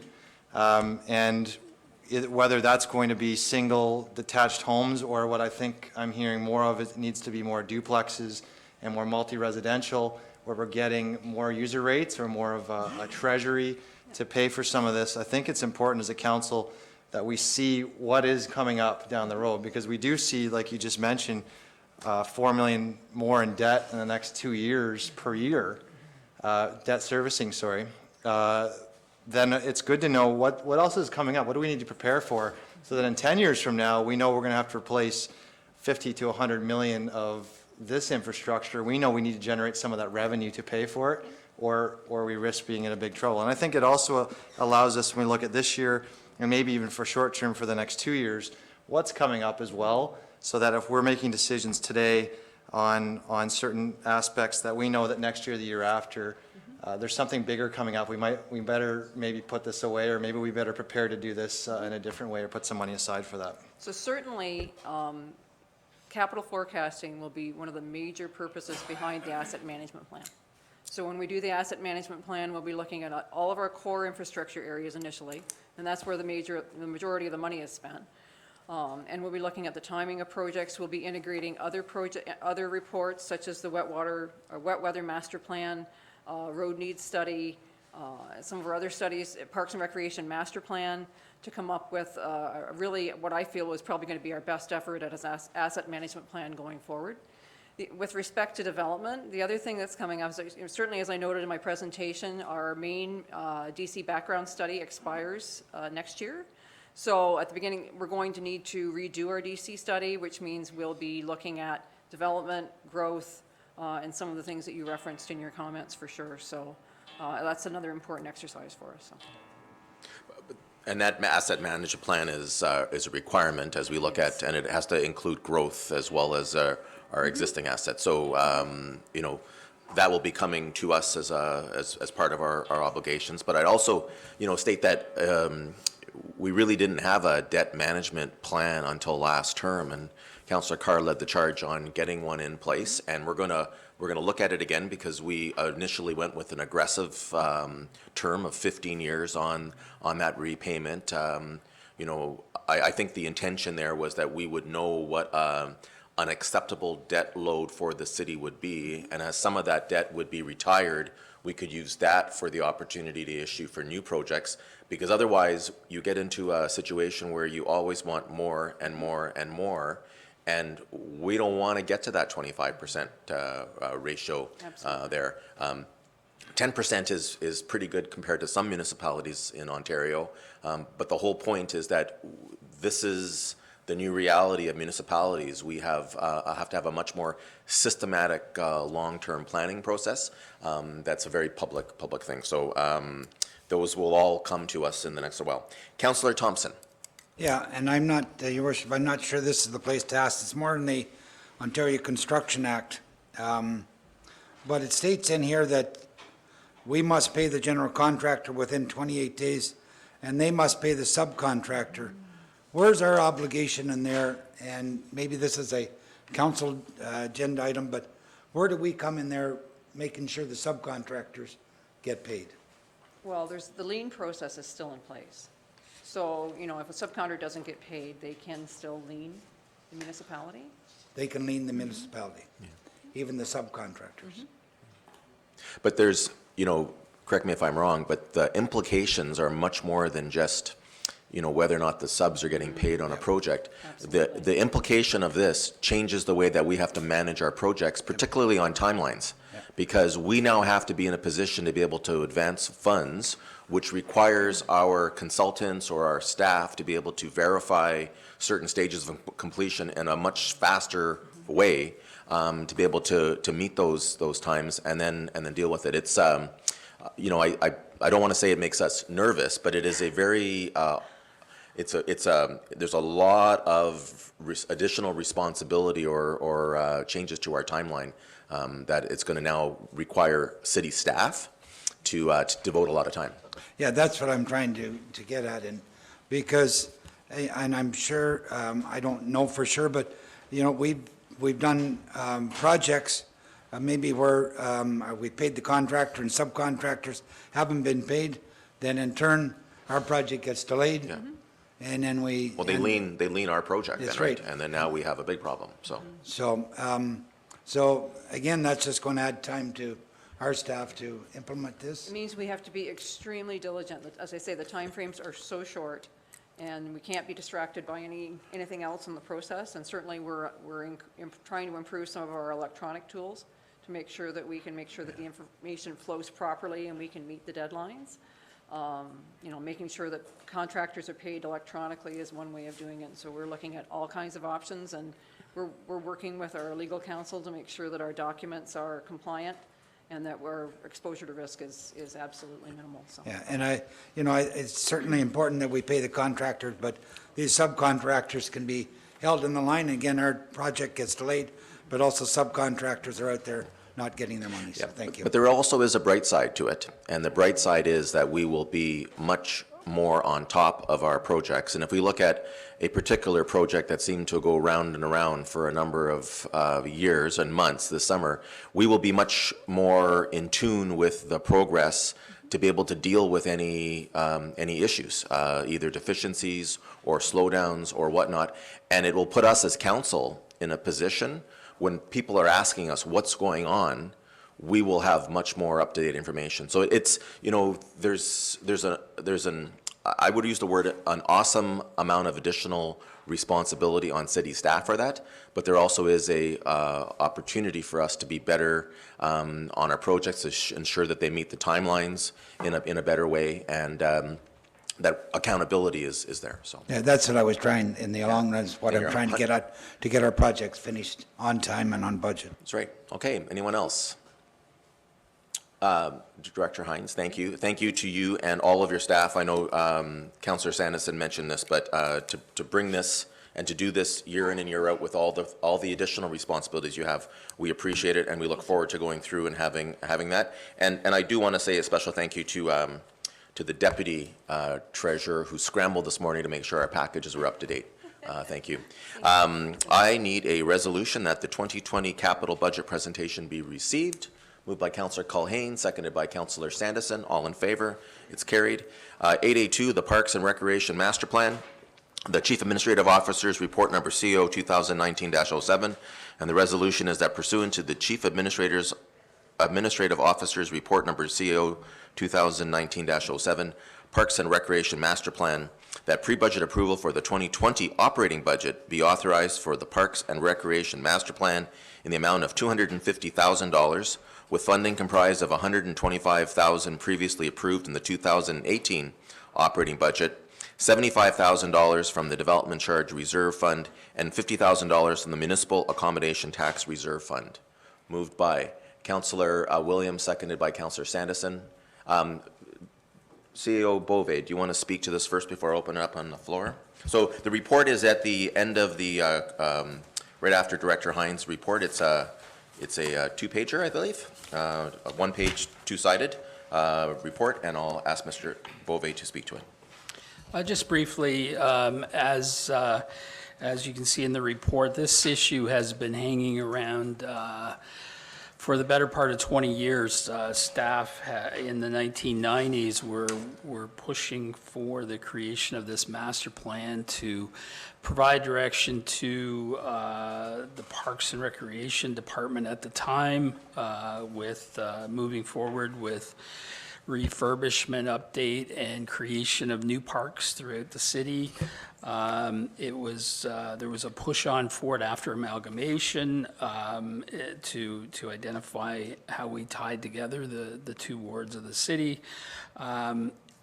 It also has been an issue with respect to planning staff and developers pushing new subdivisions within the city and what the city wants and needs out of those subdivisions in terms of parkland and facilities. And we had nothing to go by. We were essentially winging it with each development. And so that's not really a great way to plan for the growth of the city and to provide the services that the residents, both existing and future, will need. So the master plan is something that we think is a top priority to get done so that we can come forward after its completion with an ordered approach to developing new parks and to upgrading and increasing the capacity of the existing parks that we have. All right, thank you. Discussion, Councillor Williams. Thank you very much, and I certainly support the Parks and Rec Master Plan. I think it's sorely needed. We've heard from residents, especially even in the last little while, about how we're planning our future growth of parks, and I think removing the YMCA was one of those issues. And once that's gone from the East End, once replacing that for recreation, I guess we used to have some tennis courts that have been decommissioned, some kind of climbing structure, but that's important, and I think it's really important for the city to have that as we look at growth, and especially when you talk about linking Ward 1 and Ward 2, which is really, really important. The only issue I have with this and with what's coming from the budget is just the MAT reserve fund amount on that. And the only reason I have an issue with that is we've just, as everyone knows, completed a strat plan and spent 19 hours as a group putting that together. And the purpose of that plan, it's the first revised strat plan that's been done in the city in some time. I know that we're getting into the full one soon for the city. That strat plan is meant to work as a city to grow economic development in that department. And when we start spending money before that group has had a chance to go through that strat plan and look at those options that they need to grow, we're taking away the firepower that group has. And we don't have a lot. We have some resources, but not a lot of that. And just to give you, and this is again coming back, but the purpose that's been approved so far coming to council is to provide strategic recommendations regarding the resources required to seize opportunities for sustained employment, destination development, and business investment. And the third part of that is on establishing Belleville as a destination of choice for tourists, which includes creating new tourism products and attracting annual events and achieving 2 Belleville-focused editorial article presentations. Again, that's to be approved by by council when it comes back. But if we take money away and we start using that, there's just less money for that group to be able to have the firepower to enact what we call growth of the city. And I think that's really important. So, I know there's 2 items today to do that. I'm going to recommend on both that the map be taken off and allowed to go back to the committee. I certainly think that committee should have the opportunity through the strat planning and through their process to determine where money is best spent in order to achieve those goals and to have growth that is our #1 goal of the city over the next decade. So I'm going to make an amendment to that motion to remove the MAT, a combination reserve fund amount for $50,000, and add it to the developmental charge reserve fund. Do we do this now, or do we just deal with it under the... This is pre-budget approval, right? Just what time of the meeting do we deal with it? Do we deal with it now, or do we deal with it?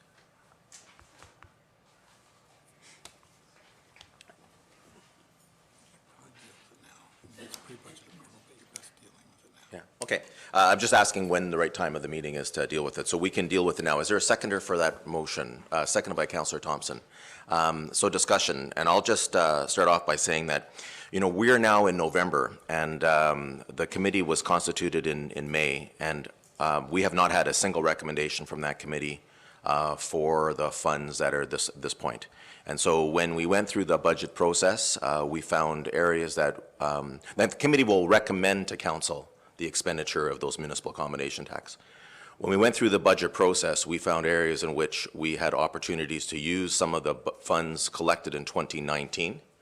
And a matter of fact, I've asked to meet with the committee next month at their December meeting, in which to come in and to stress to them that it is vitally important. We are now collecting significant revenues through this municipal accommodation tax, and we need to have a proper, deliberate consideration of where those funds should go.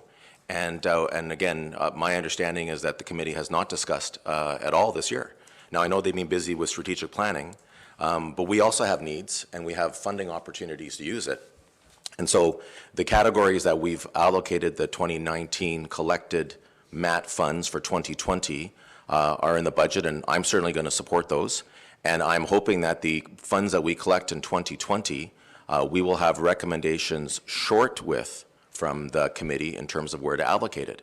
Those funds are being collected in order to have a purpose for us, to benefit the city, to make us more attractive for visitors and to come to the city.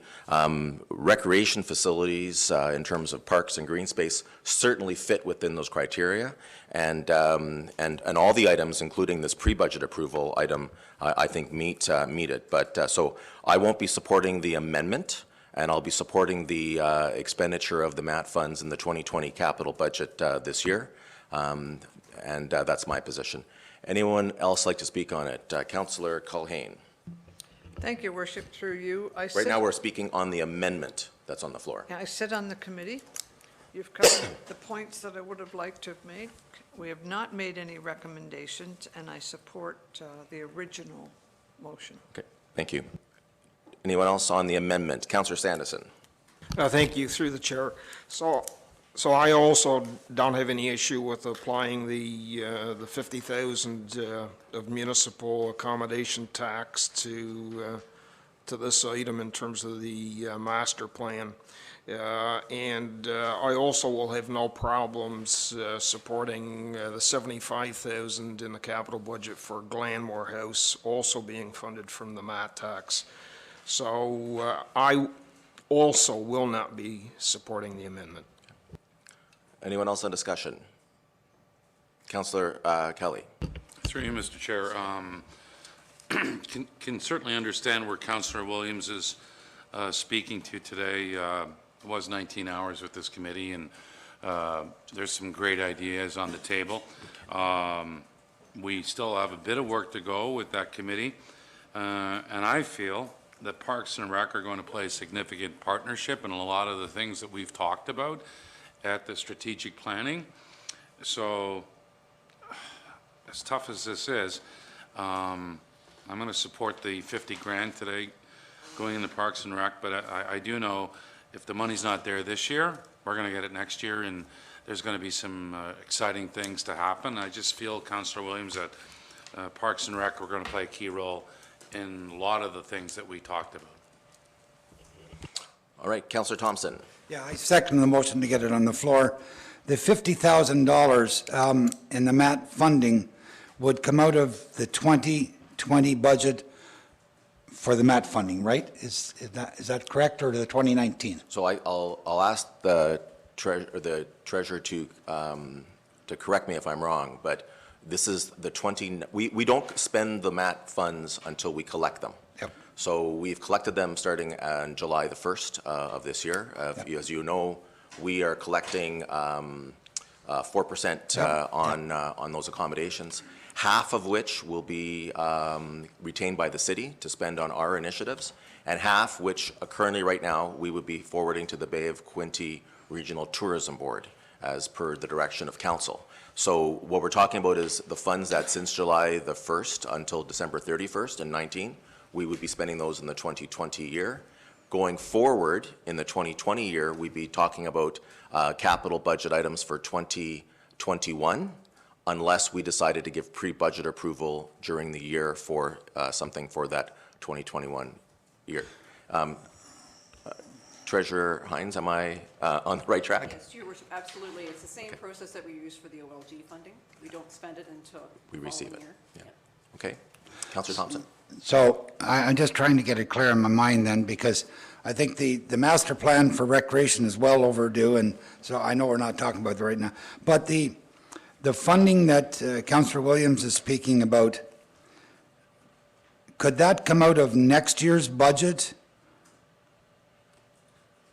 for your 50,000 rather than, will that leave enough in the budget if we take 50,000 out of it to do what you want to do as a committee? Well, Councillor Williams is saying that he doesn't, that the 2019 revenues that we're allocating towards this, he's suggesting, if I got his case right, that it be left for the committee to consider.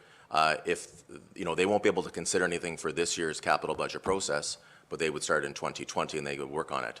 The point I made was that the funding coming in as of January 1st, the committee will, I hope, begin to have deliberations on how they would recommend and do the investigative work and all the deliberation to be able to give us well-reasoned objects, and that would be with 2020 revenues, starting on January 1st. Okay, that's where I'm really trying to get at now, and I'm going a roundabout way. So the money that comes in 2020, could he allocate, or that committee allocate that funding that's coming into 2020 to do what that committee with Councillor Williams is trying to get at? That's the clear mandate of that committee. Okay. I'll come back to you at the end because it's your amendment, Councillor Williams. Anybody else wanted to speak on this item? Councillor Millet. Yes, Your Worship, just a question through to either Treasurer Hines or Councillor Williams. What, if any, is the budget in place for that committee now in terms of funding to be used for initiatives that have yet to been identified? But I mean, basically, what, if any, budget do they have now? Well, the committee technically doesn't have any budget. They will make recommendations on the municipal accommodation tax that the city collects. And it's up to council to make that decision on that. So, you know, we are anticipating an amount of money which comes from this 4%, our half of the 4% in the 2019 year, and then we also are expecting funds in the 2020 year. And so what we're talking about right now is that that committee has yet to provide recommendations to us on the expenditure of the revenues collected in 2019. As I said, I've requested to meet with the committee myself. I believe it's scheduled in December, and I am going to stress upon the fact that we need to have that committee begin its work on the municipal accommodation tax so that we can have that information to council to make wise decisions. Thus far this year, we have already, as a council, we've allocated funds to the fireworks for Canada Day. We've allocated funds, fireworks for the Festival of Lights, and the items that are in this year's capital budget. Further to that, then, can I just ask Councillor Williams, if I'm going to consider his amendment, what exactly, or can he give me a little more less high-level view of what he's proposing for that 50,000? Councillor Williams. Thank you, through the chair, to Councillor Millet. So to the point of a couple of his main points on this. One, we didn't start collecting this tax till July 1st. I don't think the city started getting money in their coffers till August or September. I'm seeing right now a projected balance 2019 of 170,000. That's in the reserve account. Is that correct, Director Hines? So at the end of the day, you know, and the main thing of this report has been mentioned, we weren't going to spend money until the strat plan was done. If you don't have a plan, again, and I know we had some pre-budget approval on the fireworks, and that was fine, but to my point, again, it's the strat plan's finished. It's going to go forward. So now the work's done. It's going to be done by this committee, and there's going to be some important things they want to do. There's some important resources that economic development needs. Staff is one of them. These are going to be operation.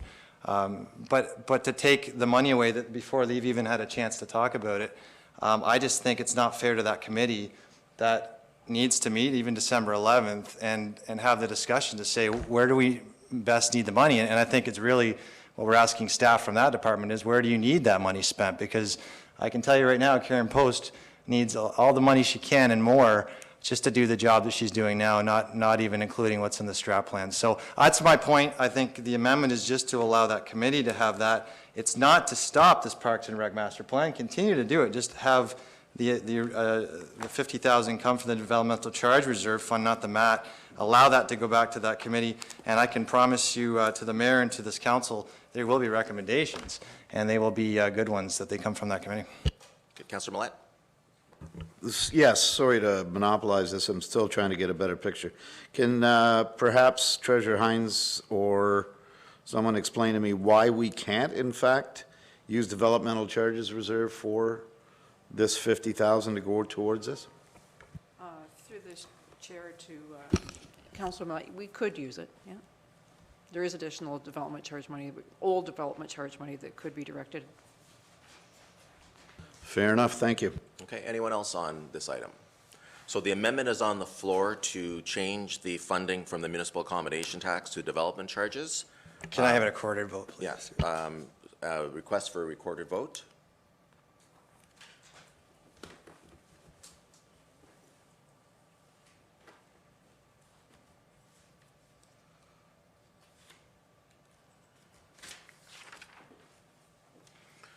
So again, just to clarify, the amendment is on the last part of that motion, and so that 50,000 from the municipal accommodation tax that would be struck, and 50,000 would then come from the capital development charge reserve account.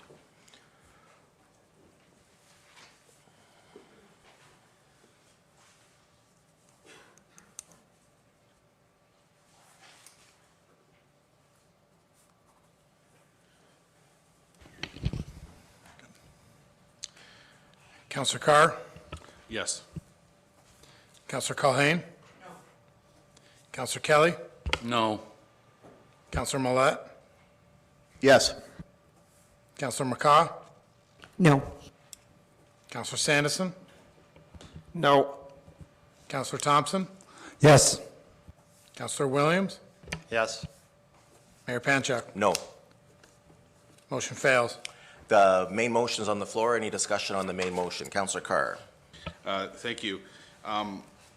So I kind of want to talk about the master plan and in particular the concept of the trail north of the 401. We're 21 years post-amalgamation, and the 401 has been a major impediment for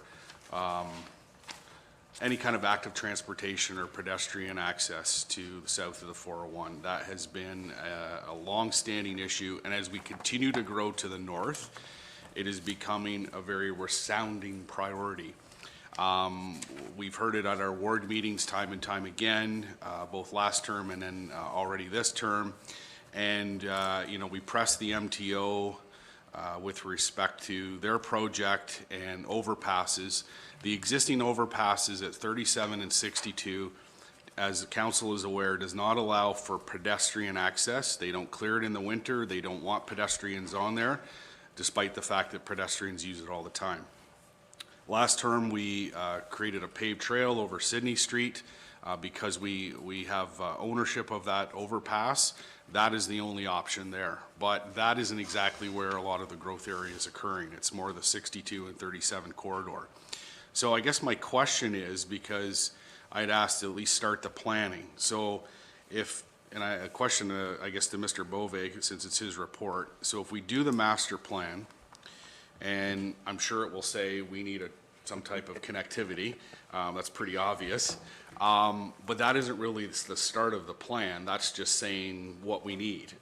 So conceivably, then you would be looking at 2021 for the planning, 2022 for design, probably 22 and 23 for property acquisition, and probably 2024 to actual construction, if it were to proceed. Is that timeline about accurate? Mr. Bove. Through the chair to Councillor Carr, if you're talking about some separate freestanding pedestrian crossing of the 401, then that would likely be the time frame. You know, part of what the plan will look at in addition to that type of option is also how do we deal with getting trails and connections to those overpasses so that when MTO does replace those overpasses, and council has seen their plans, which include active transportation components, how do we get our trails and pathways ready so that when those overpasses are replaced, we're ready to connect as soon as they're done? Unfortunately, with a partner like the MTO, timing is a real wild card because we really have no control over that, and there's so many factors that go into when they may do that work. And that we really have a hard time pinning down with them any type of time frame. So there's different things going on. We've also looked at in the past, can we get a connection under the 401 along the Moira River? That's something that has been looked at a very, very high level, not dug into the details. That is something I think that the master plan would take a look at as well. So if I could, because I think that is the best option from an expedient point of view. The MTO, has said they're probably a decade or better out. Unfortunately, I'm going to tell some residents that you probably won't see it in your lifetime by the time that happens, because I do have some senior folks who would like to start to cycle and to walk to the Quinte Sports and Wellness Center and all the things that they pay for with their taxes, aside from getting in their vehicle.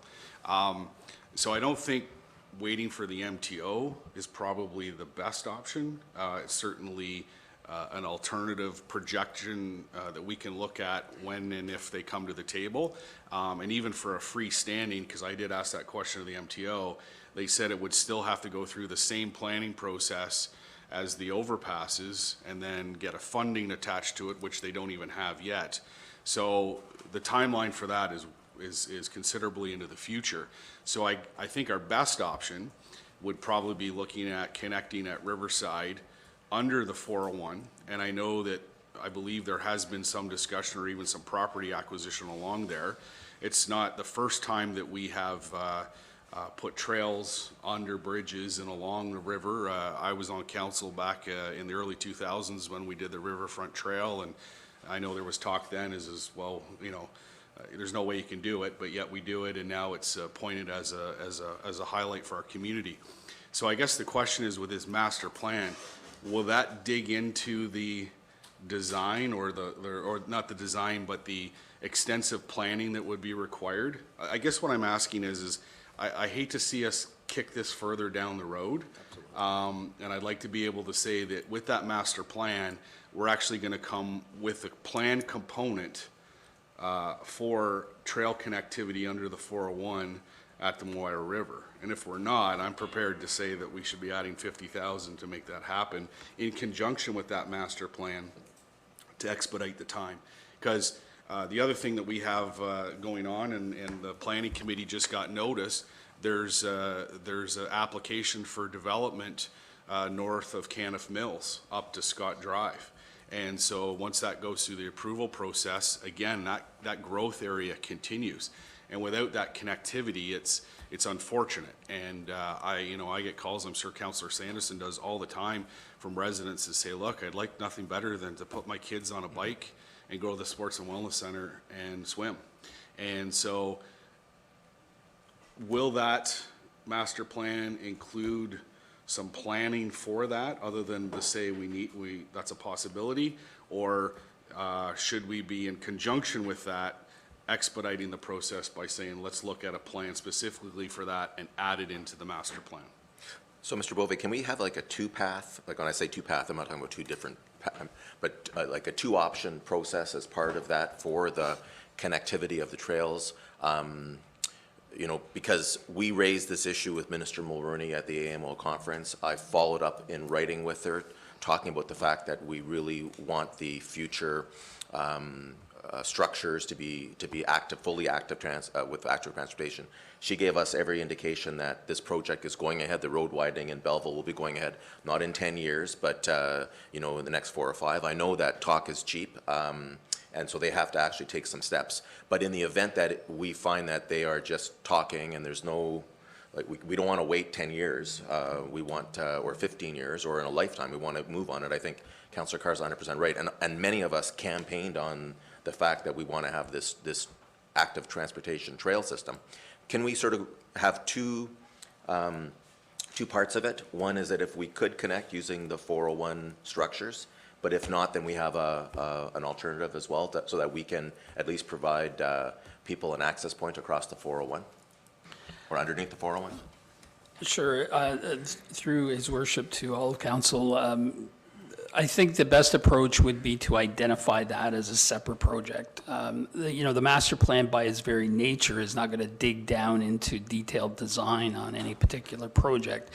It's going to identify approaches and policies that the city should be implementing going forward with their parks and trail system. And certainly, looking at that path, that riverfront trail extension under the 401 would be one of those things that would likely come out of it, but it wouldn't be digging down into the details. I think the best approach with that one, given the uncertain timing on the other connections, is to identify that as a separate item and let us look into the details. I know in discussions with the folks at MTO, they understand we want to look at that. Their concern is, given the height of the bridge, they're worried that the city would put a trail under there, and it may be closed for several months of the year. Much different than the riverfront trail downtown, where we may have a few weeks closure in the springtime for a short period. Their concern is up there, given the height of the structure and the size of the structure in terms of its depth from the surface down, it may be closed much more significantly than the ones downtown here. So. Yeah, and I appreciate those comments. And, fast forward, in partnership with the MTO, absolutely, we would like to see full active transportation infrastructure on those overpasses. And appreciate the fact that you, Mayor Panchuk, and others lobbied the minister for that. But again, it's, last we heard from the MTO, there wasn't some funding attached to it. And I think we have to plan that it's going to be there, so the master plan makes sense. But in the interim, I think we also need to proceed as another option. And I appreciate the fact that, when we do have major flooding or high water events, we do shut it off. Trail access, this would be no different. But as I see as the, season progresses and summer dries out, if you will, that's the opportunity, particularly in the summer months, when you hear from parents to say, look, I really want to get my kids out in the summer months and be active and visit different parks and what have you. And we've got great infrastructure, and we just want to create those opportunities. So I guess if it's a separate item, then maybe later through issues, I can raise that. Maybe we can have I don't want to let this slow down, and I wonder if I can ask Director Hines. So I think we all understand your concern about the fact that we had all these park projects or trail projects that were all coming, and we don't have a master plan. And so we need to get ourselves onto a master plan so that our projects going forward will be in a deliberate manner to achieve our results. But can we, while we're doing the master plan process, can we also ensure that the specific projects that we've been bringing forward, that we continue to do some work on them? Because right now they're on hold pending, they're on hold from a funding point of view, pending this master plan development. But I'm pretty sure that those ones that are on hold are still going to come up first of all, playgrounds, this trail system, potentially some more outdoor recreation facilities. Are we able to continue having staff work on that part of it so that when the master plan is completed, we can activate some of them? And we will probably know, because the MTO has funded the design process for the 401 expansion through the Belleville corridor. What they haven't funded is the actual capital construction of that. and that's the process they follow. So we will know in the next year to a year and a half, I would think, right, Councillor Carr, that if they're seriously about starting the project, and if we don't know from there, then we have to worry about another provincial election cycle and everything that comes with that, and then we'd have that option. Do staff have the resources? Do we need to fund resources while they continue to do the legwork on some of these individual projects, so that when the master plan is done, then we can look at activating them?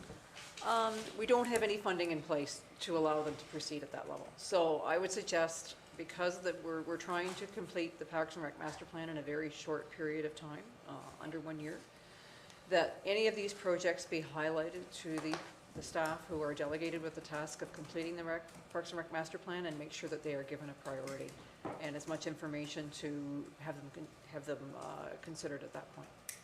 So the summary, and I know Councillor Sanderson wants in on this, but I'm talking about citywide. So Councillor Carr's raised one issue about the connectivity of the 401, which is a big part of active lifestyles and recreation.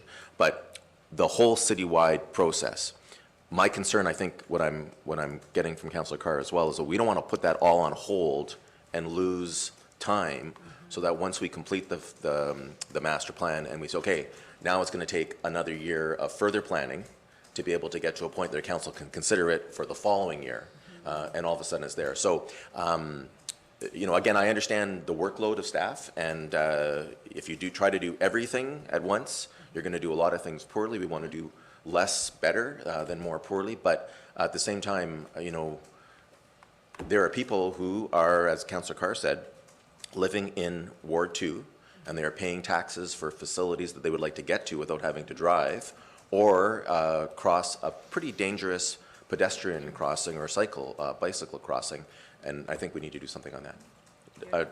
Mr. Bove?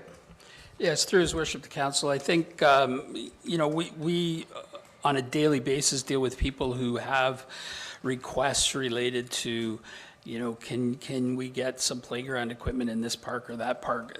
We will continue to do that on a day-to-day basis, so we will have a very good idea of where the priorities are in order to both inform the Parks and Rec master plan, but also to be prepared so that when the plan is done, we know which areas are the priority in terms of the discussions that we have with residents who have requests and ideas.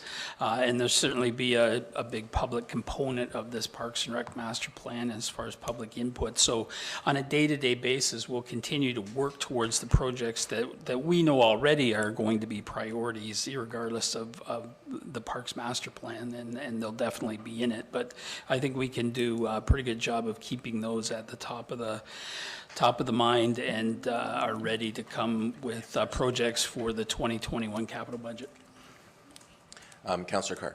Yeah, so just briefly, because I heard it as a separate issue, then we'll deal with this, and then I'm going to bring up a separate issue to deal just with the connectivity and a planning study. Okay. Councillor Sanderson, thank you for your patience. We just wanted to finish that line of thought. Thank you, Your Worship.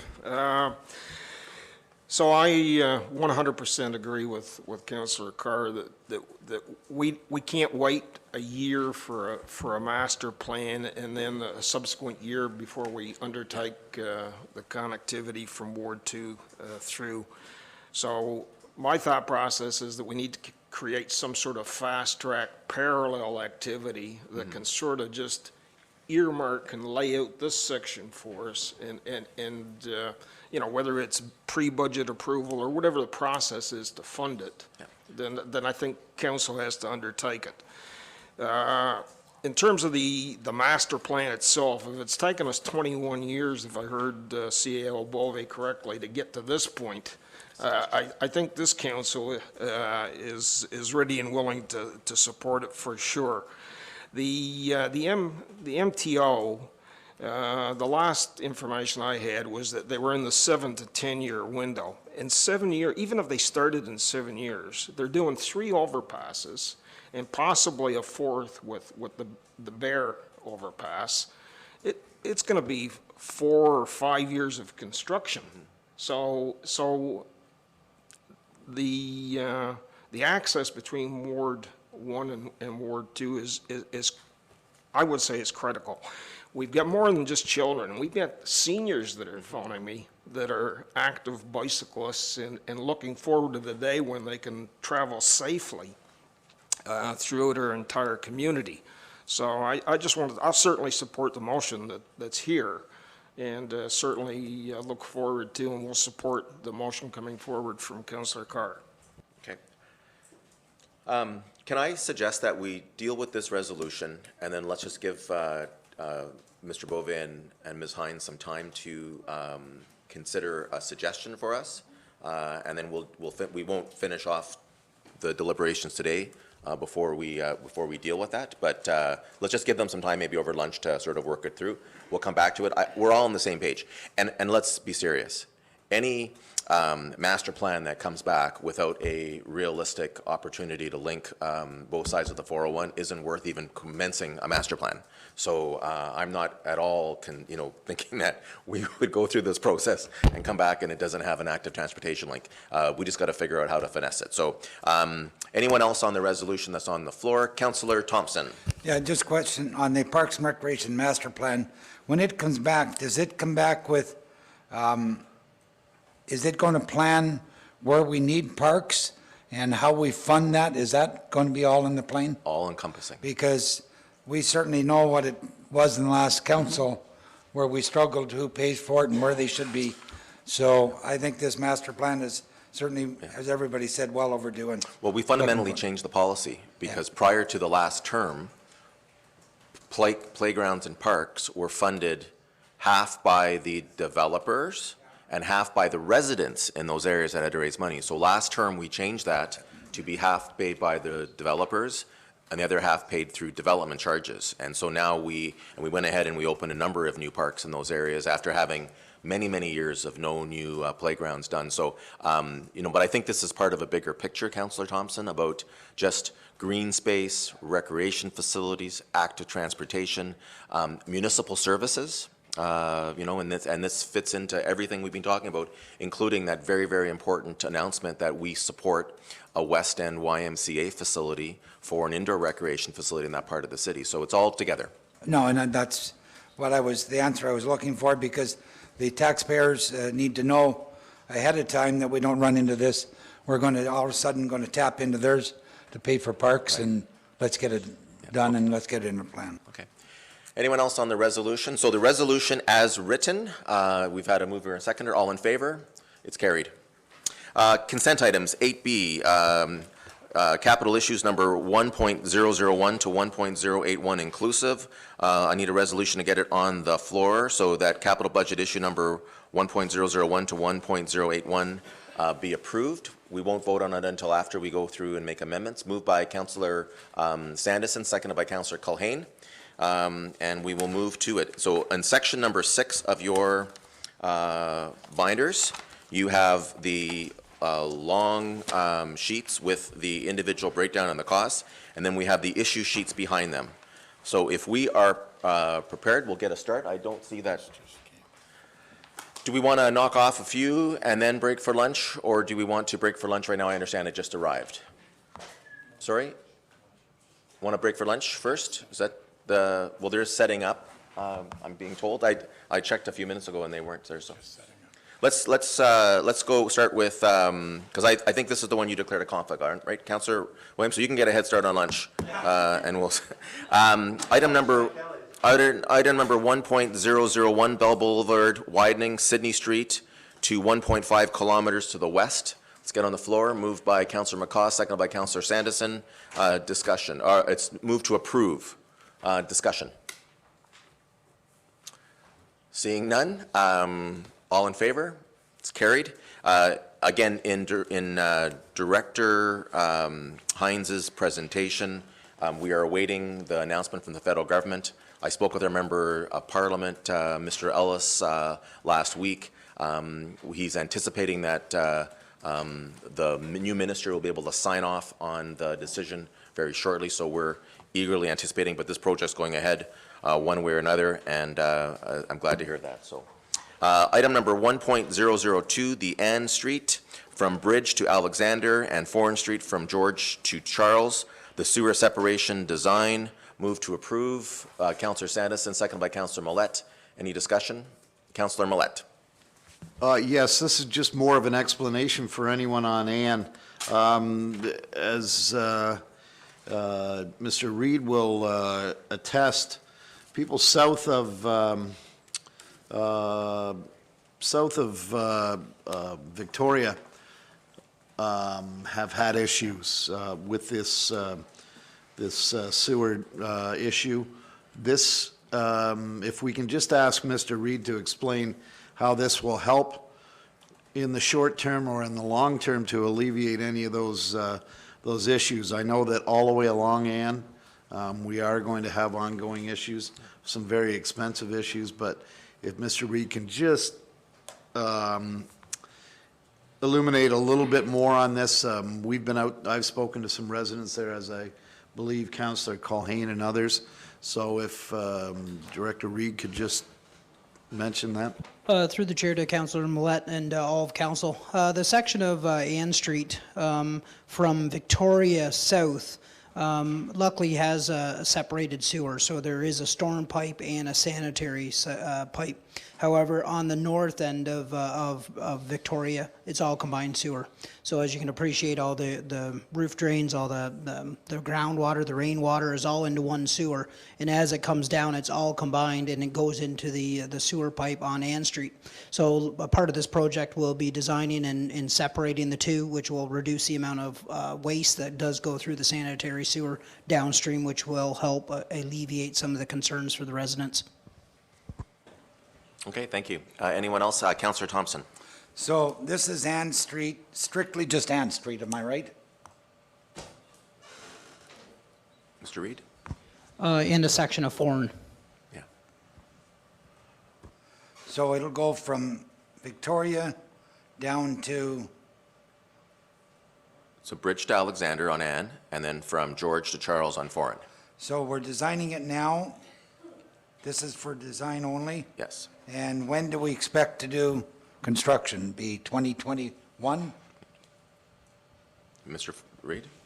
Yeah, through the chair to Councillor Thompson, once design is completed, which will take a bit of time, I know this is one of Ray's projects, but after that, and once council approves funding for construction, it'll be brought forward. Mr. Ford, do you want to add anything? Just to confirm that the intent is to design in 2020 and be ready to go to construction in 2021. Yeah. Okay. Anyone else on this one? All in favor? It's carried. Item number 1.003, Farnham Road. So the Maitland to Kipling, servicing and reconstruction design work at $200,000. Moved by Councillor Carr, seconded by Councillor Sandison. Any discussion on it? Councillor Carr. Thank you. Just a question to staff. So it's only going to Kipling. We see development up to Wims Way, and it's heavily concentrated. And then, as I mentioned, the planning committee now has a application to go up to Scott Drive. Major complaint that we hear from residents, and I have said this previous term at planning, is we always put the infrastructure in after development. So when you look at the map and see how many homes are concentrated beyond Kipling, and then the area in which we're going to look at new development, which is exciting to see, we're going to be having lots of residents driving on what is classified as a rural road without the urban infrastructure, if you will, to handle that capacity. So I'd like to know why we're stopping at Kipling and why we're not continuing on as this growth is, as it currently exists and as it plans to continue. Which staff member would like to talk about the fact we don't have the money? Mr. Ford? Certainly, Your Worship, I can address the question from a technical point of view. The financial one, I'll leave that to Carol. We've identified this for planning purposes. So the intent of this project is to get the design done and to determine the exact limit of construction for this next phase, or if I can, of reconstruction. We're dealing with a number of issues here, sanitary sewer extensions, water main extensions, as well as Farnham Road realignment. The subdivision that you're referencing we require a block of land from that property owner to construct Farnham Road on a new alignment, basically straightening Farnham Road out. So at the time we wrote this issue sheet and up until this point in time, there's been minimal activity planned for that site. We've had some development applications come forward, but it seems like things are getting more serious now. And we can't build Farnham Road up to Scott Drive, for example, until we get that block of land from that developer. So it's trying to find, we've identified this location for the purposes of, talking about the project and getting the design underway. And we want to be fluid with our design in terms of anticipating development and building for development as well as catching up. So what we want to do is get the design underway, and when we come back to council with for a funding request for construction, we'll have identified the appropriate limits for that reconstruction at that time, based on the servicing extensions, based on the road realignments, based on the development activity in place at the time of the request for funding for construction. So I guess the point of this is we're calling it Farnham Road design from Maitland to Kipling, but we want to look at the whole corridor, at least as far as Scott Drive, and start the planning for all of that and come forward for construction funding with the exact limits based on the development that exists at the time. Would it be possible, Mr. Ford, if to have an idea of what the cost would be for the design work from Kipling to Scott? I appreciate, I think that if we're doing the work so far, I'm not sure, perhaps I'm wrong, and I think Councillor Carr's on this track. We may as well do the design work now, just because we don't choose to proceed with it at capital to do the work. But you can't decide to do it if we don't have the design work done at that point. We have one less option. Is that, do you have is it cost prohibitive to do the additional design work now as part of the project? Your Worship, to yourself and all of council, the funds we've identified, we have to look at least as far as Scott Drive to do the design. We have to do at least some preliminary design and get into some of the details. Right. So the funds we've requested will get us to that point. Okay. I feel comfortable that we'll have enough funds to be able to complete the design that we need to do to whatever limits are established based on the development and the situation at the time of construction. So I think we're good that way. We're trying to be flexible here, and I've put forward an issue that gives us some flexibility in terms of going out and completing the design. Just because I say Kipling doesn't mean we're going to stop at Kipling and not look north of there. We have to consider everything along that corridor, and that's what this is going to do. I know you're chair of the PAC, Councillor Carr. How many potential dwellings are they considering in that Well, area? it doesn't have a number here, but it is a significant Size, mapped out yeah. area. And I wasn't necessarily concerned about this application as development, because this is just in the preliminary stages. It's the fact that when you look south of Wims Way and the development that is already full. And so it's folks that have already bought a house, the developers paid development charges, and the expectation is that they want to be driving on an urban road. And with that capacity and those households that are driving cars, that rural road base is taking a beating. So I wasn't necessarily concerned about the potential growth, although we should be looking there. It's the growth that exists today from Wims Way south, and that was my concern, that we weren't going far enough north. But if this will get at least the design process going beyond there, and I appreciate the fact of wanting to realign Farnham, because that is a very tough curve there, that's going to be something down the road. But I would just hate to see the folks that have already invested in that area to kind of be waiting, and as we've heard from the folks in Mechanic Mills now and Heritage that are complaining so much about Farnham Road as it exists. Okay. Thank you. Anyone else on this? Councillor Sanderson? Thank you. Through the chair to Mr. Ford. Can you tell me what work is planned for that area next year? And the reason I asked the question is I thought we were going to be putting in sidewalks and doing some road work. So when I see this design, I wonder if I'm maybe confused. Through the chair to Councillor Sanderson, we don't have any capital projects construction projects planned for that section of Farnham Road in next year, unless council approves something. This will get us the design and get us to the construction stage for those projects. Okay, so supplemental question, and so will the design include, let's say, traffic lights at Simcoe and Farnham, and maybe traffic lights at Kipling and Farnham?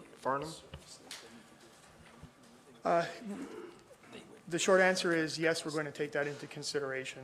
The design is going to be for fully urban cross-section, curb and gutters, sidewalks both sides, widened road. We're going to look at the intersections. We're going to assess the need for traffic signalization, either today or whether it would be, we anticipate would be required in the future. So that will be all part of our design process. Okay, thank you. Thank you. Anyone else on this one? All right, thank you. All in favor? Carried. Item number 1.004, Avondale Road from Dundas to Harder, the reconstruction for, moved by Councillor McCaw, seconded by Councillor Culhane.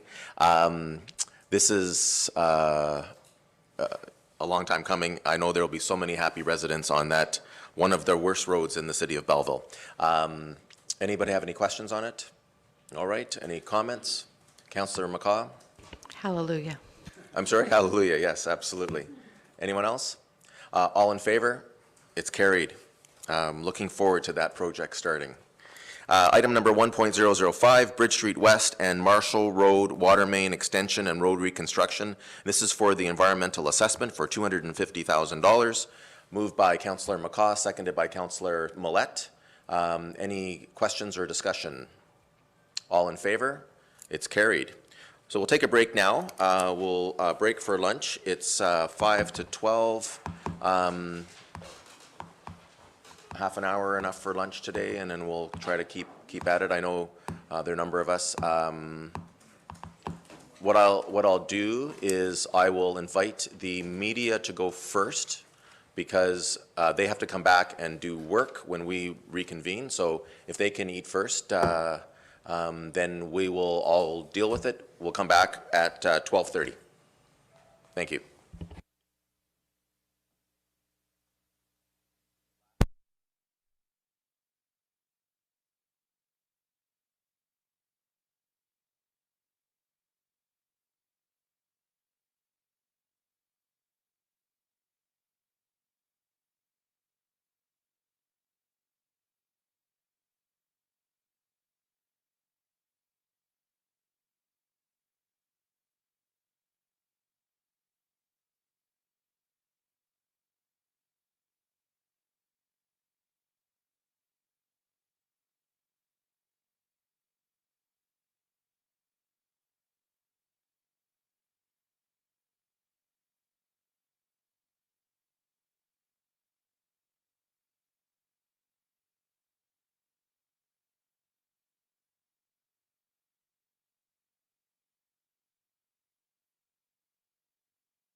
let's get back on track then.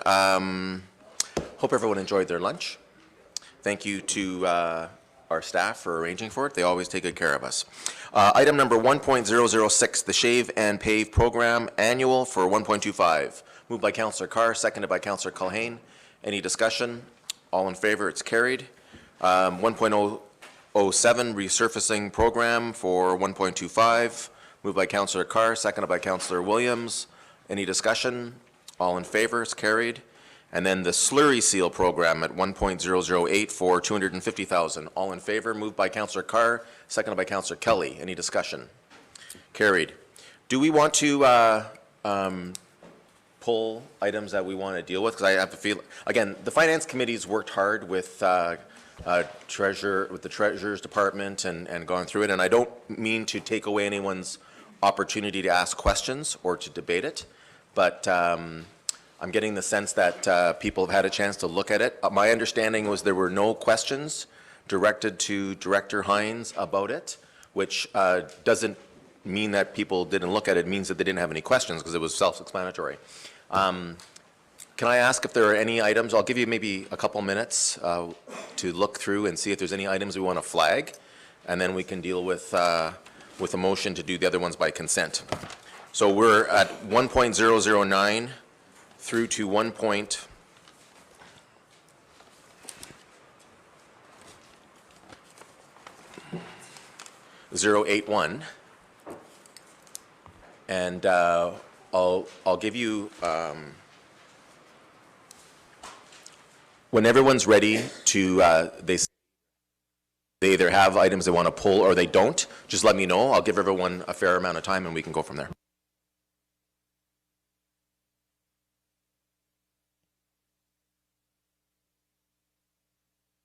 I can say that Councillor Thompson was fine with the rest of the budget. He had to run home for a family item, but he is comfortable as a member of the Finance Committee with the rest of it.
Seems like everyone's had their time, so I'll go around and see if you have any items you want to raise. I'll start with Councillor Millette. Any items in there you want to deal with? Yes, well, thank you, Your Worship. 1.064,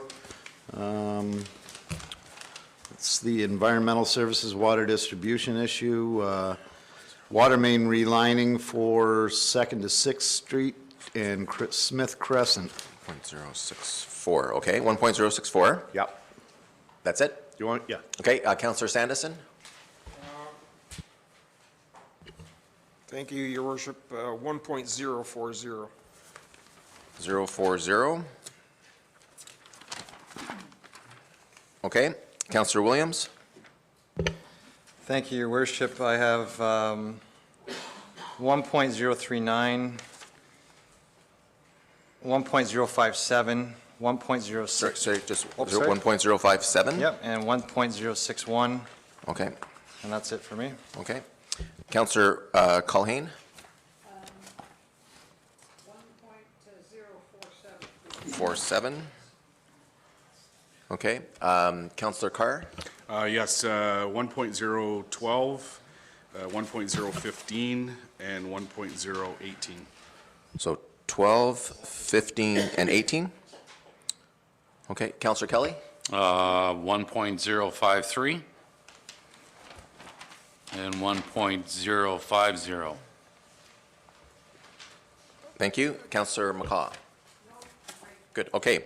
So let's just go through them one at a time, and then the other ones we won't deal with. So we'll start with 1.015. I forget who raised it. Sorry, thank you. Councillor Carr raised 1.012, which is the Lower Bridge Street arch repairs for 1.3 million.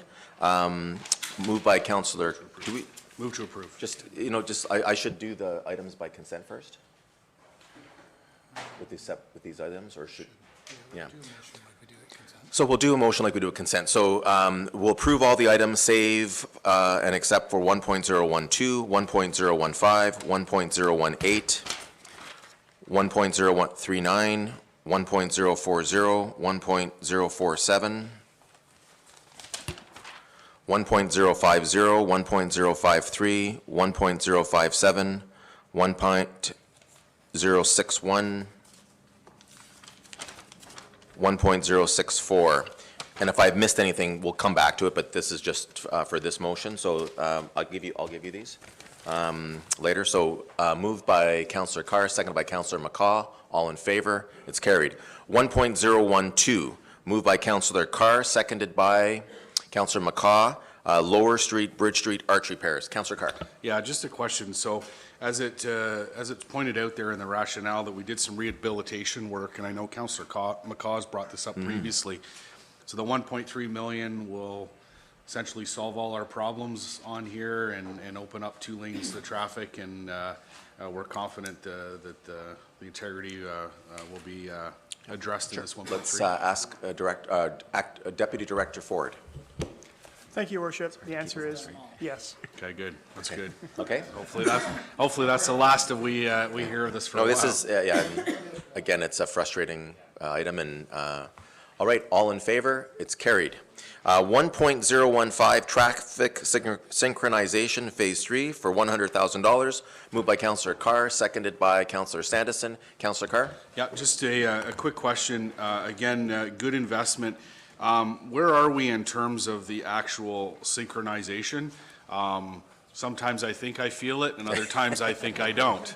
And Sydney Street continues to be one where I'm not quite sure. For example, again, you do the speed limit, there seems to be red after red after red, and at Cascade, that one in particular, it's not a frequent intersection, but it always tends to turn red quite often. Right. So will we be able to now, with this third phase, get full integration a little better? I understand there's logistics and wiring, et cetera. Reed. Mr. Reed. Through the chair to Councillor Carr. So right now, we've got Bell Boulevard is fully synchronized. It had fiber optics already up there, and actually up Sydney Street up to College Street. We actually do have started the process on Sydney Street. Most of them are coordinated and interconnected. Again, Sydney Street is one of those unique roads that there are a lot of traffic signals on that short section of road, so sometimes the interconnectability is hard.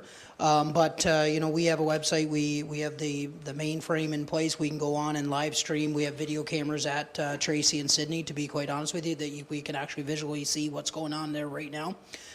We have Dundas Street from Coleman Street to Church interconnected. Now, it's not, the challenge there is the interconnectability back to our online hub. So we're working with trying to get some, a tower or interconnectability from the City Hall to there. So this next phase will allow us to continue to get that going there, as well as work on North Front Street and finish off what we need to do on Sydney Street. So with finishing off on Sydney Street, will that take care of the unsynchronization that drivers tend to experience? I mean, the synchronization will help, keep the traffic flowing when high volumes. I mean, we're always going to unfortunately have the side streets will signal, stopping the traffic. So, I mean, we will always have those problems, but it does help alleviate some of the issues. Okay, good.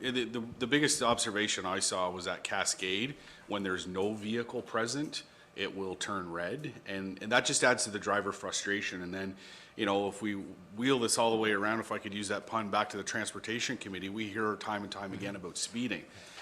What contributes to a lot of speeding is driver frustration of stopping at red light after red light after red light. And so with the synchronization, hopefully drivers that obey the speed limit get rewarded with green lights for that good behavior, and then the frustration goes down. So it's good to hear. Thank you. Okay. Anyone else on this item? Councillor Anderson? Thank you. Through your worship to General Manager Reid. So as you travel down 62 past Millennium and up over heading south across Bell Boulevard, are they in sync, or are there plans to make them in sync? Through the chair to Councillor Sanderson, you're referring to the set of lights that are at essentially Walmart and the set of lights that are north of at Bell Boulevard? Yeah. So the satellites at Bell Boulevard and North Front are city-owned. The challenge is the ones to the north of it at the Petro-Canada or Walmart are MTO jurisdiction. Thank So you. the short answer is no. And we also have frustrations with the east and west signals and the advancing. We've raised it, but it's MTO. All right, anyone else? All in favor? It's carried. Councillor Thompson, we went through and we dealt with this as consent items.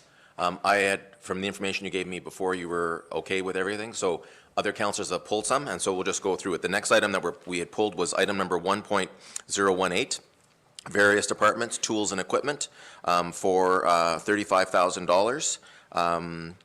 Moved by Councillor Carr, seconded by Councillor Millette. Councillor Carr, I think this item you raised? Yeah, so this is actually showing in at 181,000. I'm sorry, yes, I looked at the 45. 181,000. Yeah. 57 from taxation and the remainder from the Capital Equipment Reserve Fund. And I know this question gets asked because, again, the tool replacement, the furniture, seems like a lot. Is the directors or managers there tracking the tools that are being disposed of because they need to be replaced, and the furniture? Because, that seems to be a considerable amount of furniture on an annual basis. Well, when we look at the general anyway, I don't know how it's all broken down, but between tools and furniture, you're talking 181,000. I understand it's across large departments, but when you do that every year, are we going through that much furniture? And is this all tracked, I guess, in terms of? Director? Through the chair to Councillor Carr. Yes, we have separate capital project accounts for each one of these departments, and they do track they charge all of their expenditures, all of their purchases to those accounts, so we can identify what's being purchased against each one. If for some reason there's money left over at the end of the year, we return it to the Capital Equipment Reserve Fund for spending in future years. So our experience has been that it does get spent, that there are, it isn't always furniture and equipment, it's more frequently major tools that need to be purchased, and we all know if you go out to buy tools, they're not cheap. So typically there's some furniture and equipment, but it's mostly tools. Okay, thank you. Right. Anyone else? All in favor? It's carried. Next item I see is item 1.039, modernization of City Council chambers. Moved by Councillor Kelly, seconded by Councillor Sanderson. Any discussion? I forget who. Councillor Williams? Thank you, Worship. And I just, I'd like to hear maybe from staff and from Director Hines, just a breakdown of this. It does seem like a lot of money. I understand, if there's some accessibility concerns, not being able to get the management team in here. I could say that, the computer, we need computer upgrades, definitely screens. I know last year this came up, it was 45,000, I believe, if memory serves me, it was just for the chairs. So this would be everything.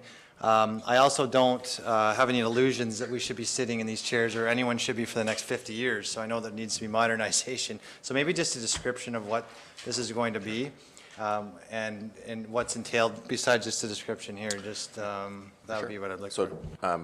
Mr. Bove, do you want to talk about the first upgrades in 30 years? Sure, through his worship to council. So it's a multifaceted improvement, I guess you'd say. So you mentioned the chairs, so we're looking to replace the chairs in the gallery, the chairs around the horseshoe. We're also looking to modify the horseshoe somewhat. One of the intents of the improvements would be to provide some room along this side to allow all of the department heads to be able to sit around the chamber so that they're closer than being out in the audience. Part of it will be squeezing the horseshoe just a little bit, but also chairs that, although they'll still be comfortable, aren't quite as bulky as these ones are, so it provides a little more space for everyone. It also involves moving the fence that is in front of the press area there back somewhat to allow another table back there. And then all the computer IT and audio-visual improvements are a significant component of it. You can see there's lots of conduit strung in various ways all through, and it's all been ad hoc added in over the last 30 years. So the intent is to clean that all up, provide a proper space at the back for our IT staff and our friends from Cogeco to operate from. It will get rid of the drop-down screens. There will be some additional screens provided for the public and for council that should be easier for everyone to get a good, proper view of what's being presented. And then sort of refreshing the space. You can see it's a bit dated, and I think His Worship made the comment that when you walk into this space, there's nothing that says this is the City of Belleville. So, we want to look at refreshing it and providing some items on the wall that lets you know where you are. So. And I know that we were going to talk about another item I've asked to be pulled, but just maybe I can do it now. The voting, the electronic voting. What does that entail, and what is that going to do? Yeah, he's back there. I'm going to ask Mr. Cole to come up. So basically, this is a all-encompassing project. It's a big one. Again, we haven't done anything here since City Hall was renovated in 1988. This is ostensibly the same chambers. To be able to bring in the electronic voting and the electronic upgrades for us as councillors to integrate with the web streaming features, to be able to deal with it. Everything has to be taken out in terms of the wiring that's being added piece by piece over that time. It'll be much more functional. Again, we want some branding in here, I think, as well, because if you happen to look at a Belleville City Council meeting online, or if you walk in, as Mr. Bove said, there's nothing in here that says this is the City of Belleville. And we have a small logo or a little brand on here, but it was nice at the time, I'm sure, but it doesn't. No one can see it. Same thing immediately behind me on the desk for on the DS. It doesn't really say anything. So this is a big project, but we have to remember that we haven't done this for 30 years. And this will let us now go for the next 30 years or so.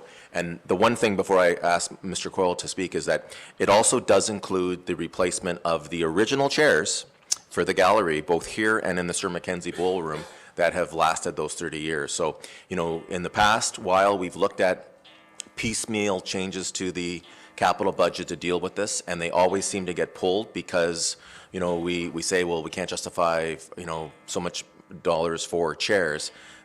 This is an all-encompassing thing, and if we decide we're going to do it, we're going to do it all, and if we decide we're not going to do it, then we're not going to do it, and I don't see it happening for the remainder of this term. Mr. Coyle, can you talk about the integration of the electronic voting that's proposed later on in the budget with the other renovations here to the council chambers? Sure. Please. Through your worship, to Councillor Williams, the voting from a technical side is actually the easy part. There'll be iPads or a similar device in front of each councillor, and then at the time when you're voting on any resolutions or anything, there will have to be a support person that will trigger a request to each of you to vote accordingly. And so there will have to be someone here that is assisting my director to make sure that that gets done at lightning speed. As far as the technical side is very straightforward. We already invested in the iCompass platform, which is allowing us to stream this live and keeps our records in check. And so, like I said, we use that exact same software. We leverage another feature in it that just says it's, the assist would be there's been a call for vote, and as you come to each meeting, you would have to log on to that device, and you would use it in order to allow those functions to go, and as you voted, it would move on. It creates the minutes as the meeting goes on. So it's a very integrated space. You don't go and edit the minutes afterwards. Once it's adopted, it is created live on the fly, and literally as the meeting closes, the minutes are done. So it's a very integrated piece, and from the technology side, it's easy.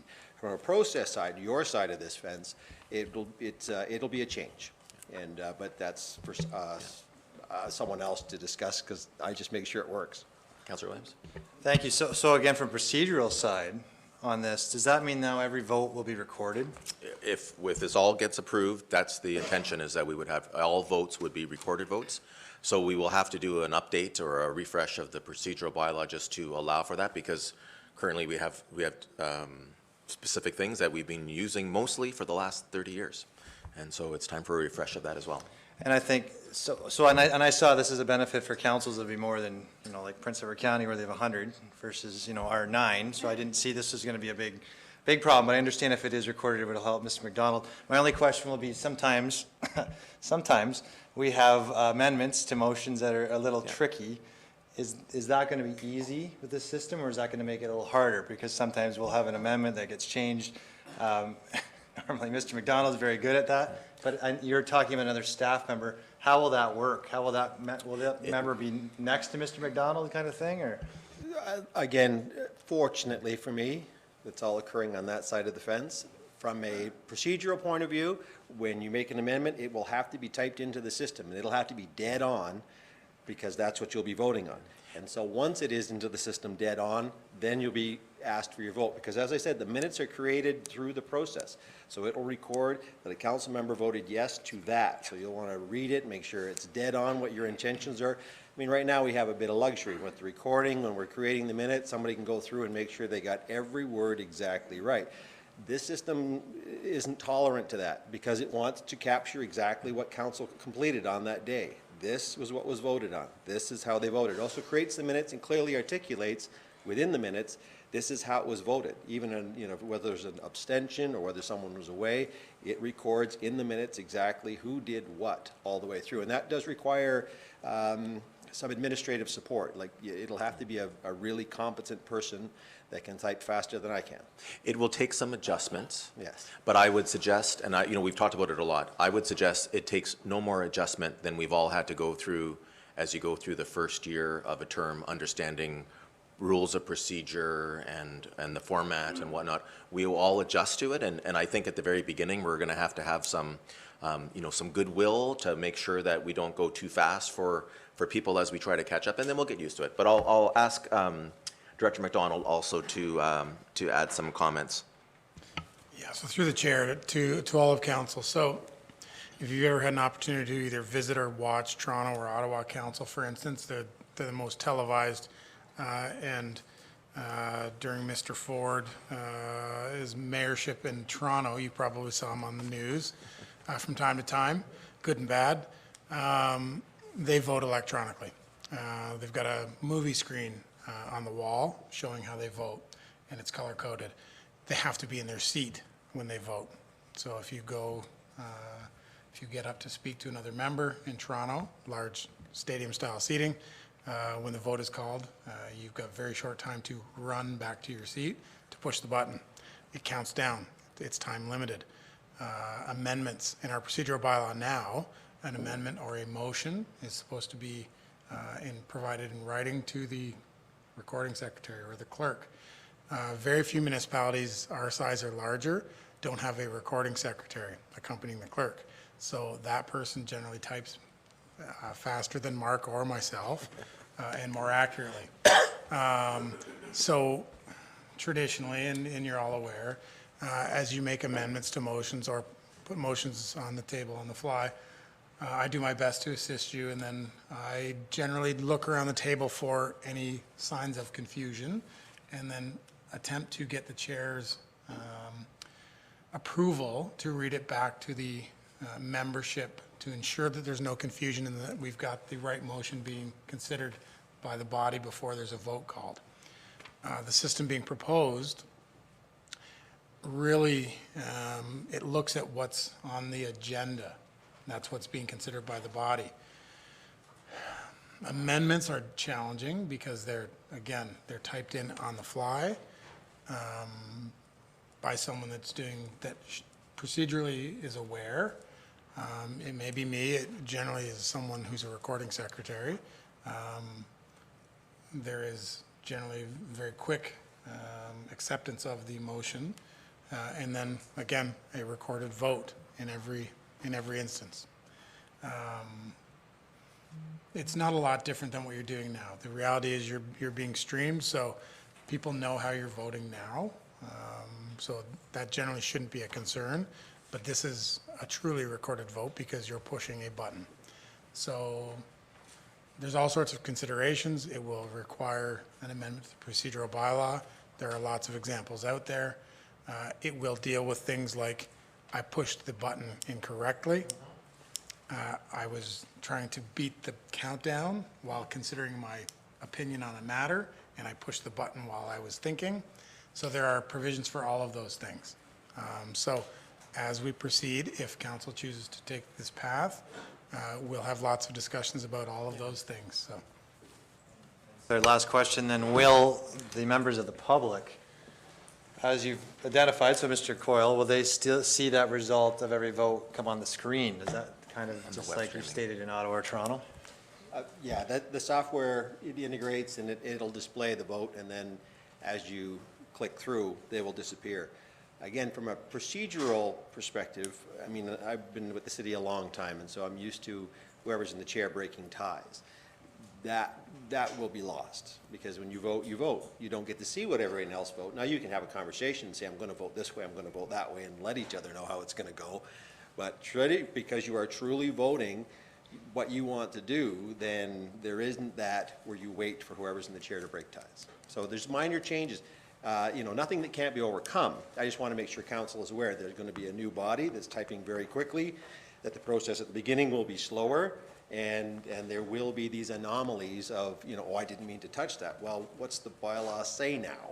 It's a recorded vote, and I have to be very specific in how do we roll that back in the minutes and allow it to be fixed, without causing any issues. It's not, again, there's nothing here that can't be overcome. It's really, if it's the will of council, we'll do it. That's what we do.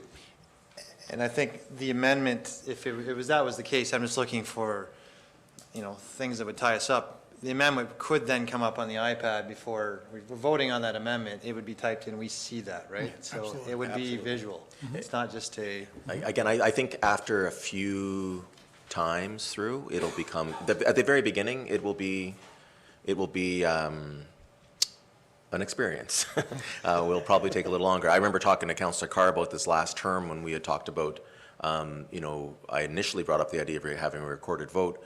We said, well, for one meeting, we should demand a recorded vote for every single item, and then show people how long a meeting would actually take, and how much time we would save by having the electronic format. The software at that time was different, and the whole process was different, so it didn't go ahead.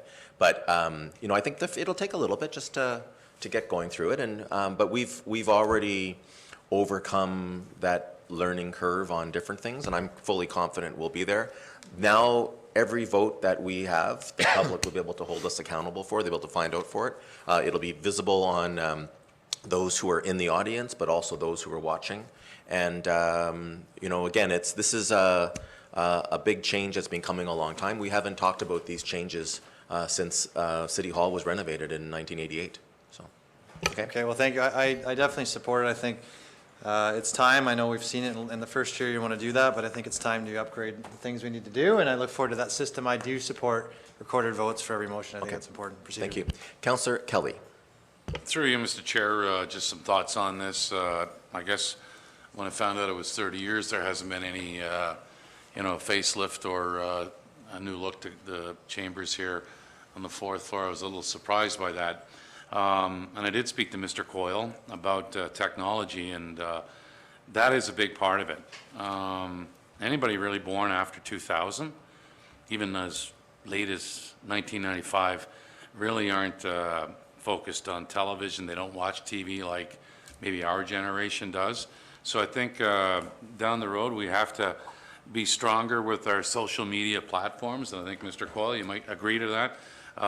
Today, in 2019, we deal with Instagram, Facebook, Twitter, streaming, but we don't know where technology is going to be in 6 months.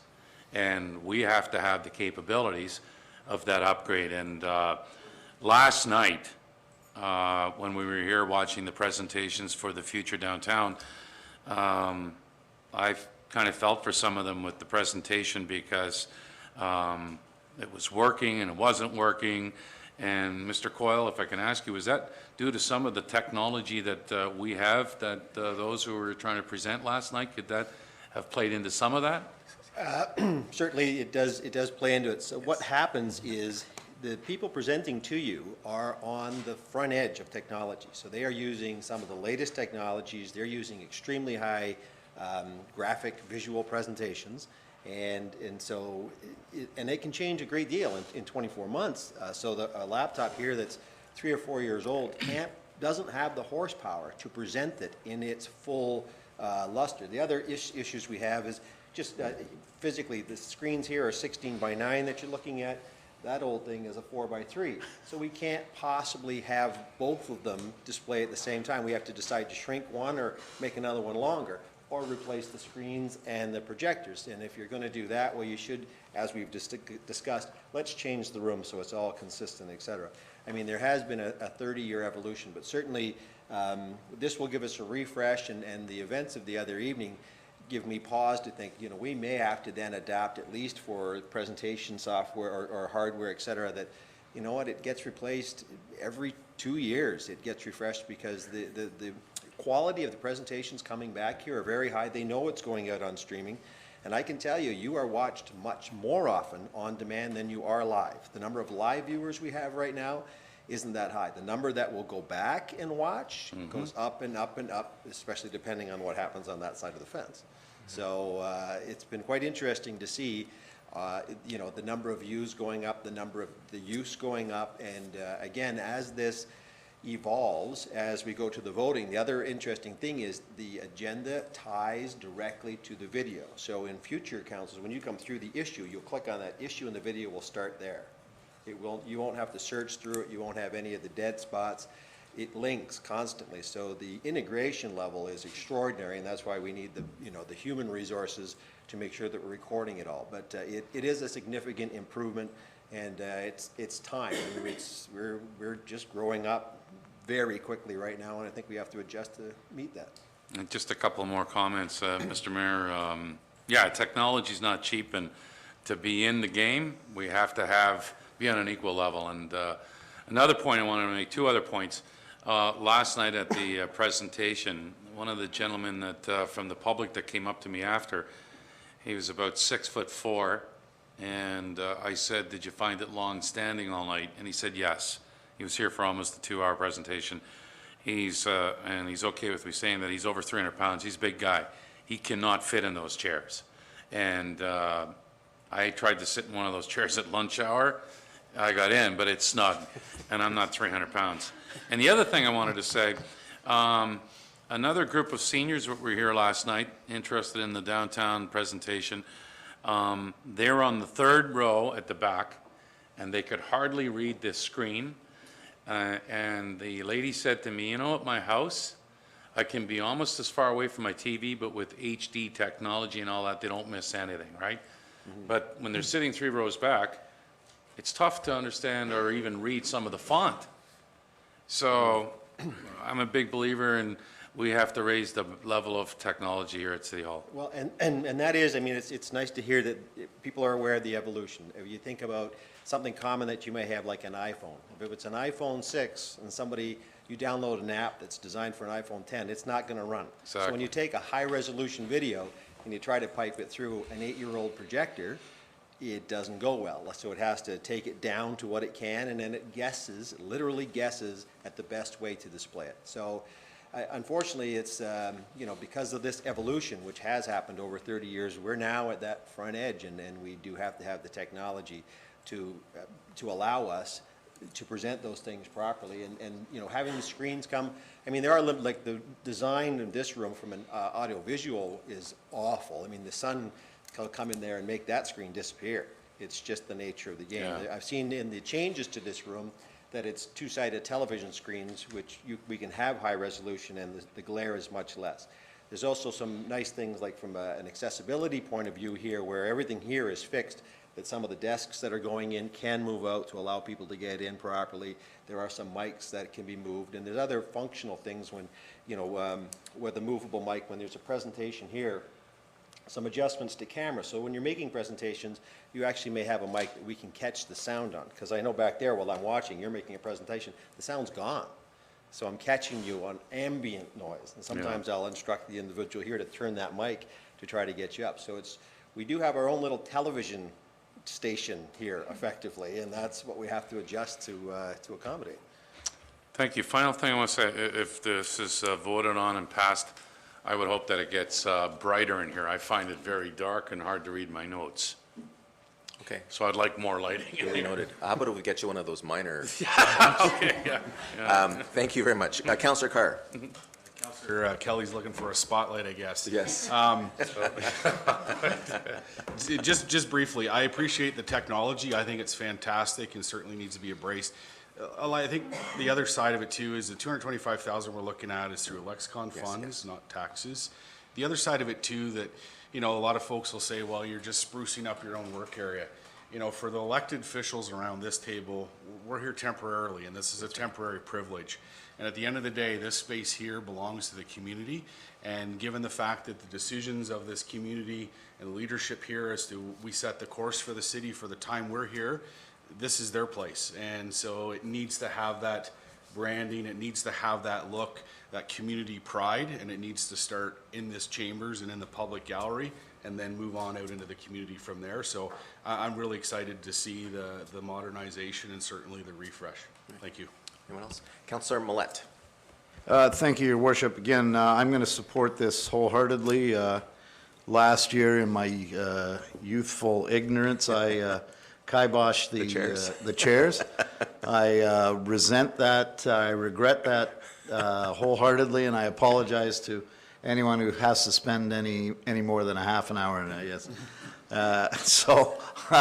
And I really welcome the changes in electronic enhancements for this area. I hate to do the old Grampy routine, but I remember when we moved into this place, and it doesn't look a lick different, except for maybe that gong on the wall, and that's about it. So it's about time that we did, as Councillor Carr said, show a little pride of place here in our council chambers, and it is about the citizens who put us here, and they should feel proud in where the decision-making of their city fathers are, and mothers and sisters and brothers and uncles. Thank you very much. Councillor Culhane. Thank you, Your Worship. Through you, I just want to comment that I think we're fortunate to have Mr. Coyle and his dedicated staff who have pulled me out of the mud so many times. And I wholeheartedly support the modernization because I sympathize with people who look for the latest and aren't getting it. I'd also like to mention to Councillor Millette that if he misses carbon paper as much as I do, I have some that he could borrow. Thank you. Thank you, Councillor Culhane. Councillor McCaw. Thank you. Just a quick question through you. Should we pass this resolution and do renovations here? We are going to keep the beaver on the chair, right? We're going to keep the The beaver on the back of that chair there? my understanding is that the chair, which is a very historic chair, which has been here since, well, not every single of the 76 mayors has used it, but pretty close. We would retain that chair. It's the original chair. I'm sure the fur bearers would thank you for that. Good. Anyone else? Councillor Thompson. Yeah, thank you very much. Certainly favor this. We got an historical building here, and I know when they're designing it, they will keep the historical value to our. Will we get to see the design of it before it's implemented? Yes, and I know where you're going. Mr. White will also have ability to see it. We have some preliminary items, but we haven't fully decided on it all. That was my last of my statement is. If we get the go-ahead to this, I think we'll go to that next level. We'll have some working drawings. We'll present them to council. You can take a look at it, provide some feedback.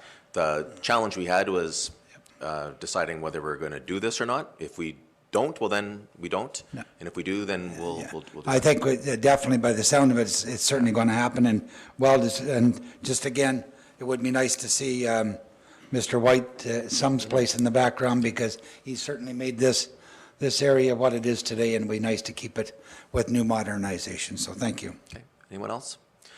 So I just want to make a couple of points. I think all the comments have been very, very good. You know, Councillor Carr did hit on something that I think is really important. We're just temporary occupants of this place. This is, for the last 30 years, we've had a number of people who have occupied these seats because the voters chose them.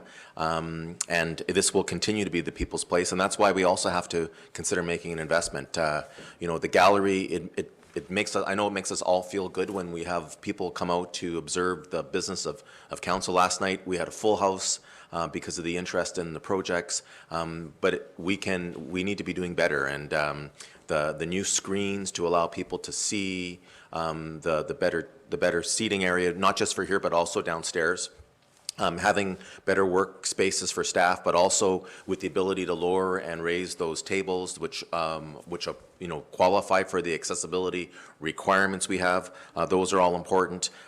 This may not be directly tied, but as we try to have people understand the historical beauty of this facility, we've been working with the library board and the Parrot Art Gallery to be able to display more of the city's art in this and other buildings. So, you know, again, those two paintings that are on the wall by a local artist of a Quebec landscape are going to soon be swapped out, and we'll have other works of art that have only been in storage that we can display it. And it's all about encouraging people to come back here and to see it, if not for the first time in a long time, and to do it.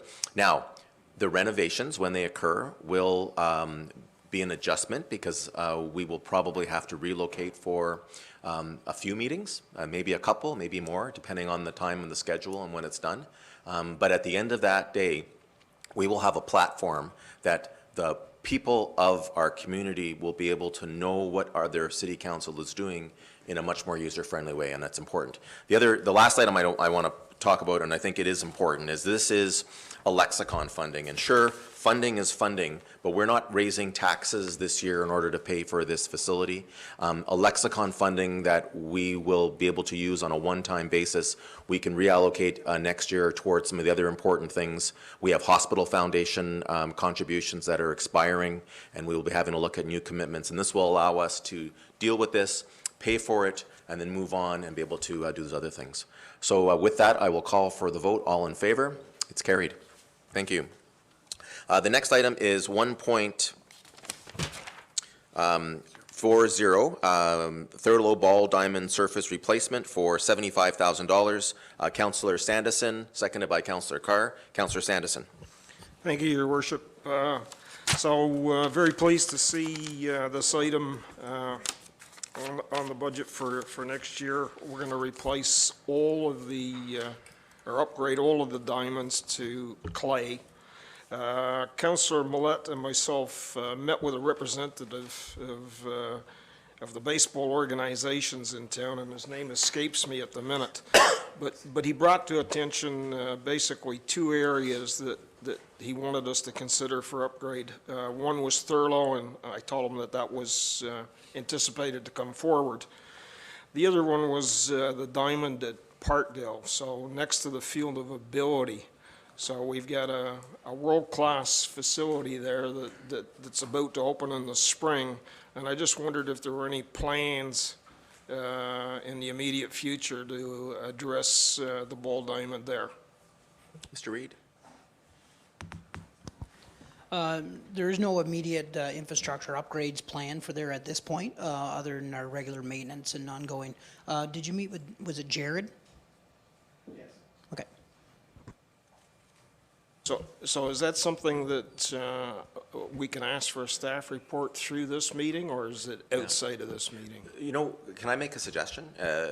If maybe you want to contact Manager Reed offline, express some of the concerns that this individual may have had, and then Mr. Reed can work with you on it, and if council needs some action, he can bring a report back to us at that point.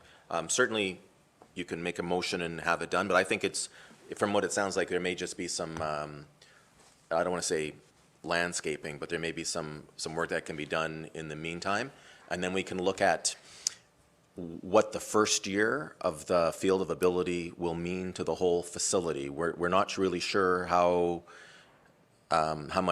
busy it's going to be, and if we require further changes to that whole facility, that might be the more appropriate time. So that's what I would suggest, Councillor Sandison. It's up to you. Appreciate that. That's fine. Okay, so I'll let you guys do. Anyone else on that one? Councillor Kelly? I just want, through you, Mr. Mayor, I met with Jared too. He's the president of the Belleville Minor Baseball Association, and had a good conversation with him about it, and I'm glad that the city's moving forward on this. He did talk about specifically Thurlow and all the dust factor in the game, and this is going to make a great benefit for all the kids that play, and that's a very busy diamond, so good stuff. Thank you. Okay. All in favor? Carried. 1.047 Glanmore Fence Reproduction, $75,000, paid for out of municipal accommodation tax revenue. Moved by Councillor Culhane, seconded by Councillor Millet. Councillor Culhane. Thank you, Worship. Through you, just a question for Director Fleur. I'm happy to see the fence. The place is sadly lacking without it. I would like to ask about the rugs. Sure. Ms. Rustage is here. I'm going to ask her to come forward to the podium.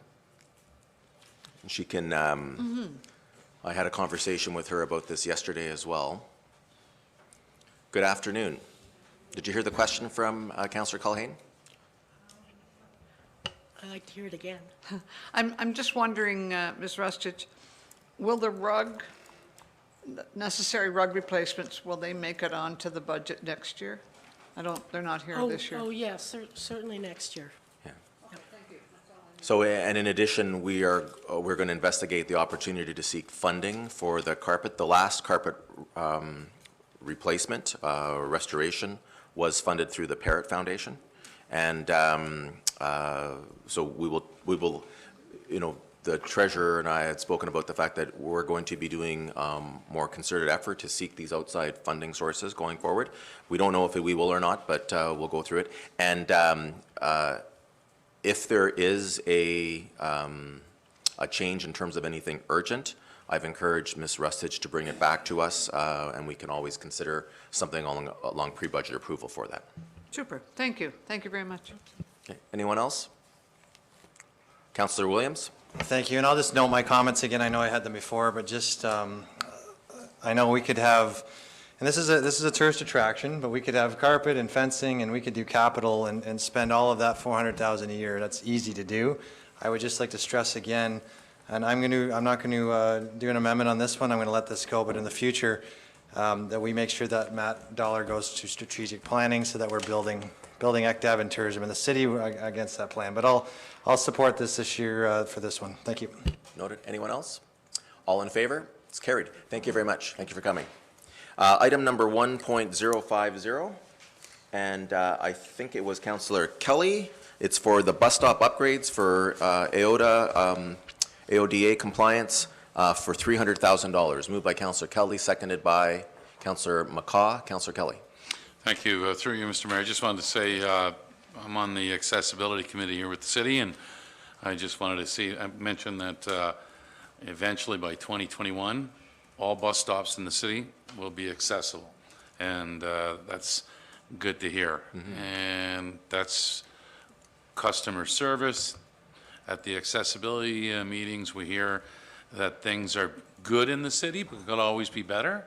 And I know that those who are on the committee and those that need the services in Belleville are going to be happy to know in just over 2 years, everything will be nice and smooth for them. Right. Thank you. Thank you. Councillor Thompson. Yeah, and thanks, Councillor Sean Kelly, for bringing it up. As chair of that committee, it's exciting to see in the budget today, we have 2 or 3 areas where accessibility is talked about. That's important. You know, I consider our city very accessible, but we can always do better. If I could ask I don't know, is this, who puts the stops on the list? It would be nice if we could get a list of the spots that are going to be done in 2020, and so that somebody does come to me. I know I've had a couple of people ask about certain stops, so if we could just get a list that would be done in 2020. Mr. Reid, thank you. Mr. Reid, do you think Mr. Buck has a preliminary list, or? Yeah, through the chair to Councillor Thompson, we have cataloged all the stops that require upgrades, and we will be putting out a tender. And I know Paul had met with the accessibility committee prior and consulted with them prior to putting out the previous the tender. So we will do the same process moving forward to make sure they're fully aware of which ones we're doing first. And I certainly appreciate our staff resource, Sarah Collins, very highly involved in the accessibility part, and she works diligently, and she brings up an awful lot of issues at our meetings on accessibility. So I want to thank her in particular for her input into this issue. So thank you. Okay, Councillor Sanderson. Thank you, Your Worship, through the chair. So we have seen a nice cross-fertilization, if you will, between the Accessibility Committee and the Transit Operations. And so the funding behind this project is through the ICIP, I believe. And as Councillor Kelly mentioned, hopefully over the next 2 years, it should be complete. The other thing that occurred to me, just to share with the group, that again, cooperation between the two groups, the Accessibility Committee are actually doing a citywide survey on mobility service. So we're looking forward to the results from that, and that may impact certainly the operating and capital budgets going forward. Thank you. Anyone else? All in favor? It's carried. Next item is 1.053, the Quinte Sports and Wellness Center Chemical-Free Water Care System, and that item is for $35,000. Councillor Kelly, you raised it. Moved by Councillor Kelly, seconded by Councillor McCaw. Councillor Kelly. I want to withdraw pulling it, I'm sorry. That's fine. We can't, so the motion's on the floor, we'll just approve it. All in favor? It's carried. Thank you. 1.057 is regarding an outdoor recreation facility design, and the budgeted amount is $50,000 out of reserve funds from recreation facilities. Could get it on the floor, moved by Councillor Carr, seconded by Councillor Sanderson. So this is the project that came originally from Rotary to council that we sent back with staff to work on it. For part of the preliminary plans, this is the funding that's necessary for that. I can tell you that they're requested to bring us 3 alternatives, one of which will be in Ward 2. So of the 3, we need to have at least 1 for Ward 2 and potentially 2 for Ward 1 if necessary, or you could have 2 in Ward 2, but that's what the funding is for, to get that going. Who moved that one? Sorry, who raised it? Who raised the item? 1 point, Councillor Williams. Thank you, Your Worship. So, yeah, just going in the background of this, Rotary had talked about working with the senators and accessing money. You and I attended a presentation at Rotary about a month ago. That was Smith Falls, who had successfully worked with the senators to come up with their own rink. I know I had asked at council about a month ago as well, just for an update at this meeting.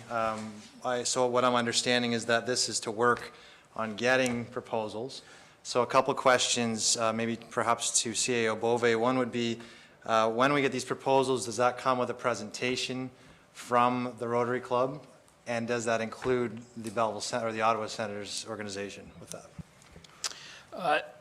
Through the chair to Councillor Williams, I think, first off, we want to get a handle on a location as to where it may go. We want to look at what the facility will do. We don't want it to just be a rink. It obviously has to provide a greater function than that 12 months of the year. And certainly, the Rotary has been active in the process. I think as far as the Sens go, all funding is welcome, and I guess it will depend a lot on what their terms are in terms of are they demanding naming rights and things like that, and that's something that council will have to decide. So the whole package will be brought back to council, and you'll have a chance to make a decision on it. Okay, and I think I would encourage, those options to come forth so we would be apprised of them. I know that a couple of items that came up on the Smith Falls presentation was, little things which I'm sure will come in this report, where Zamboni is stored, how is that accessed? When they did it in Smith Falls, Zamboni, the rink was part of, let's say, their equivalent of the Squinty Sports and Wellness Center, so they shared that Zamboni to use for that space. If this was in different locations, they'd have to look at that. I know from talking to Rotary that they had certain donors only if it was in Ward 1, so again, that'll be questions asked when it comes to funding. The third thing on that was when it came to that rink, and that was the group it was a different group other than Rotary that raised the money in Smith Falls, but the entire project was funded by that group. So $500,000, it didn't cost the city anything. So part of this $50,000, we're spending money on this. Is that something we'll be recouping, or do you think that this is good? I mean, I can understand if there's something that definitely needs to eventually be in Ward 2, even if it wasn't selected. This could probably help in some designs or some location. I think it's very healthy alongside the Parks and Rec Master Plan that we're looking at different areas anyhow for outdoor rinks, so I can get that. I just want to make sure that when we're spending money, it's not going to be bad money, and that we're going to be able to get as much money out of this project as we can, just like they have in Smith Falls. Right, so before I move on, I would like to say a couple of things. So first of all, this funding will allow council to have options. There won't just be one proposal. In my discussions with the Rotary Club about this, I told them that, my read of council is that we want to expand the recreational facilities for the city, and that is in spite of if we're able to raise funds. If we feel there's a project that fits our criteria for the expansion of services for our residents, and that does not fit with for example, the Senators' funding program, that we would be prepared to move on without it, and that the Rotary Club should not be hung up on that point. I do know, and one of the promises that had been made was by Peter Smith, who was a great community supporter. One of his offers was to make a donation, but it was a requirement.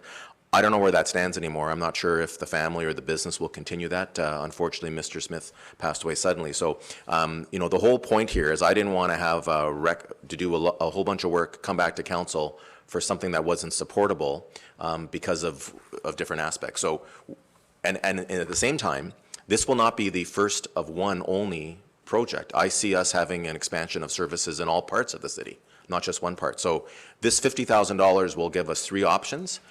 We would likely chew them one at a time. We wouldn't do multiple ones, but at least it gets us to start thinking about part of that recreational master plan. And if it works that the facility can go, council supports it, and we're able to partner with the Belleville Senators and the Rotary Club to do it, great. But if not, we may still want to go ahead on our own, so that's what that investment of the funds are for. Councillor Williams? Sure, and if I could just make a comment, I'd like to see them all at once. It gives us options to pick. And the other part, I think, that was great about this presentation from Rotary was it wasn't just winter. It wasn't just the winter side. It was that they were running very successful summer programs. So when we're looking at these proposals, I'd like to make sure they're year-round as well. Yeah. So, and again, I'm sorry, I forgot to mention, not, as Mr. Bove said, not just hockey, year-round facilities, but also facilities that are more than just the rink. So it could be, we'll have options, and that's why we need to look at the different sites in terms of where the services are.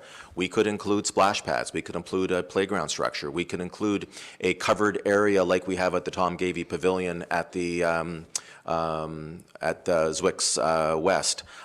We could include a number of things, but the point is, first we have to figure out where they could go, what they would look like, then council will pick, and we will decide what happens. But that's what that's for. So I don't see this as money that if we don't go with the Rotary presentation or we don't go with the SENS presentation, it's money that's been lost. We will make use of it going forward. Councillor McCaw, next. Thank you, through you. For some that may not remember, or maybe some people remember, I did extensive research on a project with various SENS rinks across somewhere in the Quebec region, and it's expensive. It's very expensive. And worse than that were the carrying costs of over $200,000 a year. Coupled with the demands of the SENS rink projects, how we have to have a building of this magnitude or washrooms or what have you, those are the things that trouble me deeply with partnering with things like the SENS rink. Secondly, I'm not even convinced, and I haven't even heard firsthand from Rotary lately, as to whether this is something that is fully supported by all of their members. So, it's nice of certain members of Rotary to bring this forward, but I would like to know that everybody from Rotary is in support of this, because I am feeling that it's not. They're not. Just my perspective on things. But again, looking at the research that I have done, not only financially to build one of these rinks as per SENS standards, shall we say, to me is far beyond what we should be looking at as a council. We have many, many projects, and I could name probably 18 streets in the city of Belleville that need serious investment before I would ever stick my neck out to support an option that is going to see us $1 million or $2 million lighter. So we're a little, I think we're getting a little bit ahead of ourselves, if I can. I'm sure we are. You can tell I'm very upset about this. If I could respectfully suggest. We've had this discussion before, but. This is funding to allow staff to do some design work and then bring us back options at which we can have a robust debate about what we should do and if we should do it and how we should be done. I think right now. Anything else, Councillor McCaw? I patiently await the robust debate. Okay. Thank you. Thank you. Councillor Kelly is next. Through you, Mr. Chair. Good conversation today. I'm happy to hear that there might be a shift moving away from the SENS or the Rotary Club. And not that I'm saying that's going to happen, but if the city's going to go on their own with this outdoor rec facility, I'm all in. It has to be youth-friendly, family-friendly, adult-friendly. Stats just came out from Participation Canada like 3 weeks ago. We're not active enough. 8 out of 10 Canadians are not active enough. Health benefits, we're going to see what it's going to cost the health community as inactivity is huge. Another thing, on a beautiful day or a cloudy day in the fall or the spring or whatever, if you go to Riverside Park, that outdoor skate park, I was there this past Sunday, it was a beautiful day. And the park was packed with people walking and on the skateboard and running. And that's a small little area that we have where there's outdoor recreation. I'm a big believer in this. It's going to save a lot, and there's so many benefits to it. So regardless if there's a partnership with some other players, I think this is something we look at. I want to be careful. I don't want anyone to misunderstand. there is no intention on our part to exclude anybody who wants to be part of it. The Rotary Club has been almost in Belleville for 100 years. They're great partners. We've got so many projects. We would gratefully, if we can come to an agreement, we would gratefully partner with them. Same thing with the Senators. If it's something that we felt was a good idea, we can.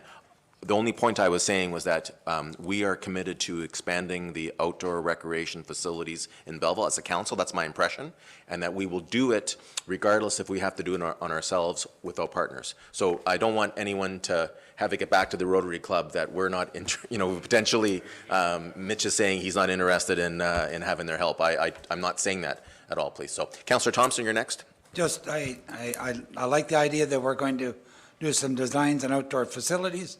And if we end up committing with Rotary or the Senators, that's great. But we're looking this as an opportunity for the city to expand our recreational facilities. And also, it's not just going to be rinks. Yes. And it could be other things, and that's, I think, the 50,000 for this is a good opportunity for us to as Councillor Kelly, Sean Kelly said, we're looking for more activity for the young people, the older people, to make their lives better and more enjoyable, and that's what we're going to do. Thank you. Anyone else? All in favor? It's carried. Thank you.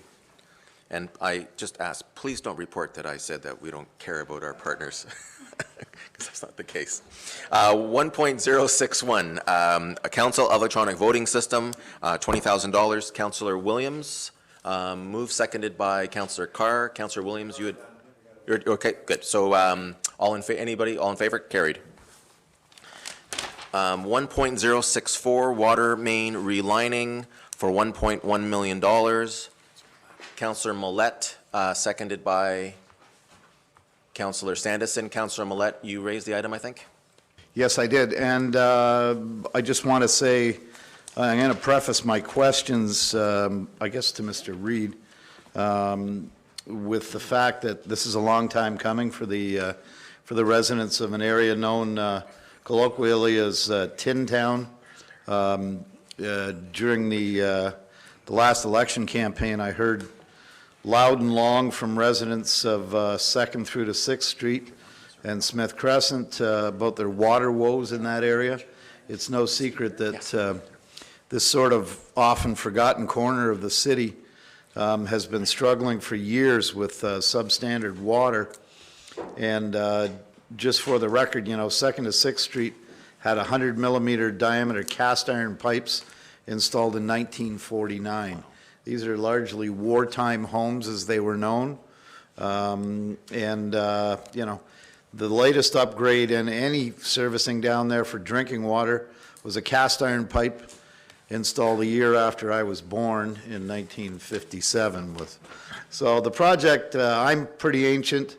That system is well and truly past its prime. The project includes modification of some of the water main interconnections to 2nd to 6th there. So what I'm hoping, without being too long-winded and keeping us here much longer than we have to, is that finally the residents of Tin Town can turn on their taps and have a decent glass of water. My question then is, what's the time frame for this project? Okay. I see Mr. Reinhardt's here in the audience. Does he feel comfortable in coming forward to answer? Good afternoon. Good afternoon. Just push the red button. Thank you. The goal would be to design it over the winter and construct in the spring, summer. Spring and summer, so I guess a year from now, we can see the project pretty much complete? The hope would be that it would be finished by this time, yeah. Okay, are there any, further through you, Mr. Chair, any other issues? I know there were some pumping issues in that area as well. Should this alleviate most, if not all, the concerns of the residents in that area and the water quality issues? I would say so. I mean, it's basically going to refresh the pipe. So the pipe right now, 100-millimeter diameter pipe, is probably much less than that. It'll take it back to a 100-millimeter diameter, which certainly should be enough. Fire protection is provided from the streets that are on the ends, not from the middle of the street, so the 100-millimeter should be enough. Yeah, I mean, the pipe We've taken samples of the pipe. The pipe itself is actually in good shape. It's the interior surface that is the problem. So we'll clean that surface, we'll reline it, and it should be in much better shape. Just one further question. Disruptions in service, are they going to have to be using bottled water through any of this, or are we going to have provisions made that they can still continue to use their showers, their drinking water, their laundry? Yeah, part of this process, we've done relining before. It's a common practice, and part of the process is to install temporary pipes on the surface of the ground, which would supply them. Yep. Wonderful. $1.1 million is it's a large number, but the people in this area, as I said, have been dealing with this issue of bad water for a long time, and it's about time they were rewarded with some, the same quality drinking water that other areas of the city enjoy. Thank you. Okay. Anyone else? Thank you very much, Mr. Reinhardt. All in favor? It's carried. That's the end of the items that were removed from the consent items. Before we move, you have in your packages the list of deferrals that the Finance Committee, in consultation with the Treasurer, have pushed back. Some of those items were funding issues. We don't have the funding from other upper levels of government. Some of them were capacity issues that we didn't feel that we could proceed with that, actually do the project in 2020, and therefore we didn't feel right about taxing people for a project that would not go ahead. I'm willing to entertain any questions about the items on the deferrals that are at the back of your issues item before you get into the preliminary reserve funding. There's a one-pager. Councillor Carr? Yeah, so I have, well, two issues. One question, though, just on the old Highway 2 Hague Road to Point Anne. I know I brought that up. Yeah. It's probably one of the last main arteries in and out of our city that hasn't had some attention. I know that further to the east has been done. I have a lot of residents on there that complain. The other side of it too is the narrow scope of the traveled road, because it's a narrow two-lane, makes it difficult. I know a lot of residents have asked for increased speed there, but it's not really conceivable given the narrow driving surface. So we're kind of deferring this now, but where do we see this coming in as a project to be moving forward? Well, I think I would, I'll let Mr. Ford also speak, but it's a priority for us, but it's the EA alone is a $500,000 project. It is it does qualify as a connecting links highway, and we're hoping to have some ability there. But I think the rationale that we used was that with some of the big one-time projects, taxation hits this year, Bell Boulevard, the Bridge Street Bridge, those will not be back there next year. So the capacity for us to deal with this in 2021 is much greater then. And these deferral items will be the first ones that we deal with as we look at the 2021 capital. So, yeah, and I appreciate that. So if I could, because again, there's residents along there that are interested. So what does staff see in terms of a potential time frame? Sure. Obviously, the EA would be completed 2021. What do we envision on a timeline? Well, potentially. Let me ask Mr. Ford if I'm not gonna hold anybody to it. if he feels comfortable to have a discussion about it. Certainly. Thank you, Your Worship. Oh, sorry. I misspoke on the connecting link. It being a highway that has provincial significance, that's what I meant to suggest. Mr. Ford. Mm-hmm. Well, in terms of timelines and process, it's a fairly complex project. It's going to require completion of an environmental assessment. We have lots of considerations through there. We cross two major water courses, Bell Creek and Blessington Creek, so we have those considerations. We're going to have archaeological considerations because of that. We're looking at least 2 years in terms of needing 2 years to complete an environmental assessment process for that. That environmental assessment process and preliminary design will set the stage for how we build it and what the final construction costs will be. We'll probably need another year or so to design it, so we're looking at 3 years out from being shovel-ready for any work on that corridor from whenever council gives the go-ahead to start that project. And that's a best-case scenario.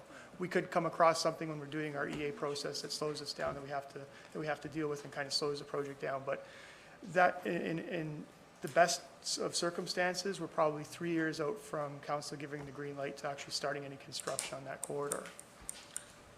So then if I could, and again, these timelines are theoretical at this point. Certainly the EA is a big component, and I understand, yeah, well, crossing those waterways could run into issues. So I guess if that's not a possibility, or if it's an extended time frame, does that road base have the ability to have major resurfacing redone as an alternative in the interim if this project takes longer than anticipated? Well, Mr. Ford can talk about it. I think we will see during operating budget a continued focus on the repairs. You know, we had a very successful application of that shoulder paving on Dundas Street East, east of Herkimer. And there's lots of spaces as you continue to the east that could be there. You know, Mr. Ford or Mr. Reed, do you want to talk about the potential for additional maintenance on that road this year to get us through until the point that we're able to completely rehabilitate it? I think Joe would be the better one to talk about the ongoing maintenance. But in terms of what we can do on that, with that pavement that's there right now, I don't see us being able to do anything other than temporary maintenance to hold us over till we can get to the correct solution because of the narrow lanes that we have, because of the almost non-existent gravel shoulders that we have. What we would have to do is increase the maintenance and find ways to hold the pavement in place that we have there today. And that would be Mr. Reed's forces that would look after that sort of thing. Okay. Yeah, through the chair to all of council. That section of road from point in is very narrow, and again, as Ray said, there's non-existing shoulders, especially on the inside corner, and the narrow lanes. I mean, all we can do is, you know, continue to patch, and we can get the pavement edger out there and do what we can as an interim basis, but you know, short of full reconstruction, that's kind of where we're at with that section of road. Okay, thank you. Councillor Sandison. Thank you, Your Worship. I thought, through you to General Manager Reed, I thought the last time we discussed this in chamber, there was 5 years life left on that road. Is that correct? I do think that in the roads need study, it's identified as one of the like a 5-year plan. It needs to be reconstructed. You know, it should be redone within 5 years. So, I mean, the shoulders are dropping off, and I mean, it requires a lot of extensive maintenance that that section road does. Okay. Councillor Thompson? Not on that particular. Okay. So any other items on the deferral list that you want to discuss? Yeah, I'm one on Alexander Street. The only reason I'm bringing it up, I sit on the audit committee, and we've taken it off. I got a call from a resident on Alexander Street. When we've taken it out of this budget, and I can understand that, when will it go back into, well, of course, that's hypothetical, possibly for next year's budget, for 2021? What's your anticipated rerun of this? Through His Worship to Councillor Thompson, our intention would be to bring that one forward again in 2021 for consideration. Once again, it was part of this year's discussions that we had, and because of the number of projects, it didn't make the cut this year. But we'll bring it back forward. We need to do that project at some point in time, and we'll continue to bring it forward until the project is funded. Yeah, you know, again, Avondale Road was one that's been on the books for a long time, and we're finally able to do it this year, and we're putting $3.5 million of federal gas tax money into it. So, you know, we're doing for $250. That's a $3.4 million project, and it's necessary, but we just have to be able to. It was just important that I bring it up when the taxpayer called me, and I have to get back to him. So if I left it out and didn't bring it up, then I would not be doing my duty, so thank you. Thank you. Councillor Millet. Thank you, Your Worship. Through you, while Mr. Ford's at the mic, or perhaps Mr. Reed, I see that the Zwick servicing study and master plan has been deferred. Could that not in any way, shape, or form come under the, oh, I'm sorry. Never mind. It's been deferred, and it is now in the Yes. Parks and Recreation Master Plan. Okay. I should read the whole That's thing. not a problem. It's Not included. That wouldn't be part of the master plan. It's not part of the master plan. It's being deferred to be considered in the Parks and Recreation Plan, but it's, the My point, Zwicks- the point I was going to make was, if it was deferred, could it not go to the Parks and Rec Master Well, Plan? So, it'll come out of the master plan. Like, again, there's additional work that would have to be done specifically, engineering work to get the servicing in there. And so the master plan is going to talk generally about what we want to see. And if it identifies that Zwicks should be part of the development, then we'll have to fund these items that are included there for that. I believe it's $100,000. So, yes, I saw that, and I just know that we do need, if we ever going to Yes. expand what we do with that gem of a place, that it does need quite a bit of attention, but thank you. okay. Councillor Carr? Yeah, thank you. The, going back to the previous discussion on the extension of the Riverfront Trail under the 401 and north, if I can make a motion to add that as an item, and Add it to this capital budget? Yeah, Okay. at 20,000 with DC charges. At 20,000 or 50? I think it's calling for 50, right? Staff had kind of whispered to me that 20 would be reasonable. Okay. So this is going to be item number 1.082, correct? Moved by Councillor Carr, seconded by Councillor Sandison, that the extension of Riverfront Trail north of the 401 study for $25,000 funded by development charges. 20,000? You think it's enough? $20,000. We'll leave 5,000 in the development charge kitty. Any discussion on the item? We've talked about it before. All in favor? It's carried. So again, that's not a tax hit for this year. Thank you. Councillor Williams? Just a question, it might be on here in some other manner, but I know that what's come up in the past was not just dock replacement, but day docks added into Myers Pier. I know several voters have mentioned that to me this year. Perhaps through to Director Fleur, has that conversation happened, and is that something that, I don't expect it this year, but is there something that could? Well, the challenge we had this year as we were discussing it was with what we're anticipating to have water levels, we won't be able to put those docks in, so that's the reason why it's Aren't they deferred. fine now? Didn't they say they're good? Well, I think we will all believe it when we see it Yeah, in the end of June. But that, that's what the Finance Committee, when we discussed deferring it, it was based on the fact that we're very concerned about having them in at all. Could I just ask maybe Director Fleur, just talk, if we've talked about before on what the cost would be? Sure. Are we looking at several $100,000? Are we looking at $1 million? Do we have that figure, what the budget amount was before?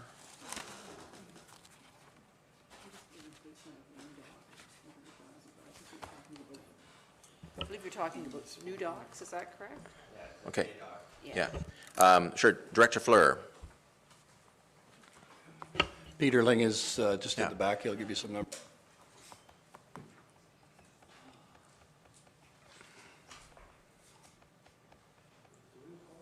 Did you understand? Did you hear the question, Mr. Ling? Yeah. Yes. Through the chair to Councillor Williams. We did look at day docks. It's not a large item.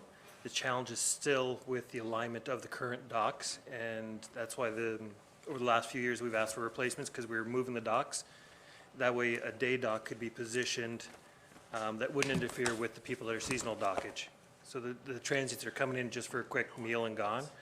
They're actually going down the dock with all your boats, and the gates are being left open and so forth.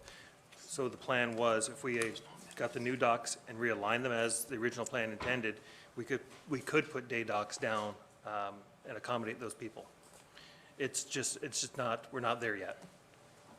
And just quickly on that, how many transient slips do we have right now, just while we're on the harbor? We maintain 12 as a minimum. Okay, all right, thank you. Okay. Anyone else? Okay, so let's go back to the motion 8B1 and the resolution. I just need a slight amendment. The people that moved it were councillors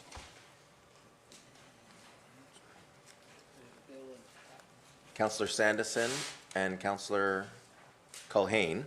So we just have to, instead of a 1.001 to 1.08281, it has to be 1.082. So that's the amendment has been accepted. So the motion on the floor is that capital budget issue number 1.001 to 1.082 be approved. All in favor? It's carried. Motion to rise in Councillor Thompson. Yeah, one question, and are you going to talk about what the tax increase is before we close? No, we don't talk about the tax increase at this meeting because everyone gets confused and thinks that that's the total tax increase. We're talking about the amount of money that we are spending this year compared to last year. And the figures in your file are current because due to Councillor Carr's wisdom, we only used reserve funds from the development charges for that additional item. So the tax impact is exactly the same as we started this morning. Okay, I was, now maybe I'll reserve my question, maybe to operating, my concern was with the user rates. Yeah, and that's where we'll be talking about those, setting those rates. Which I'm concerned every year about user rates. No, well, and with that presentation on Monday, we all are very concerned about the future. So, all right, a motion to rise and report, moved by Councillor McCaw, seconded by Councillor Culhane. All in favor, it's carried. New business, any new business today? Seeing none, then at 2:03, I will ask for a confirmatory bylaw, that bylaw number 2019-210, a bylaw to confirm the proceedings of council at its special meeting held on November 27th, be read a first, second, and third time and finally passed this 27th day of November 2019. Moved by Councillor Kelly, seconded by Councillor Carr. All in favor, it's carried. Motion to adjourn, moved by Councillor Carr, seconded by Councillor Sanderson. All in favor. Thank you very much.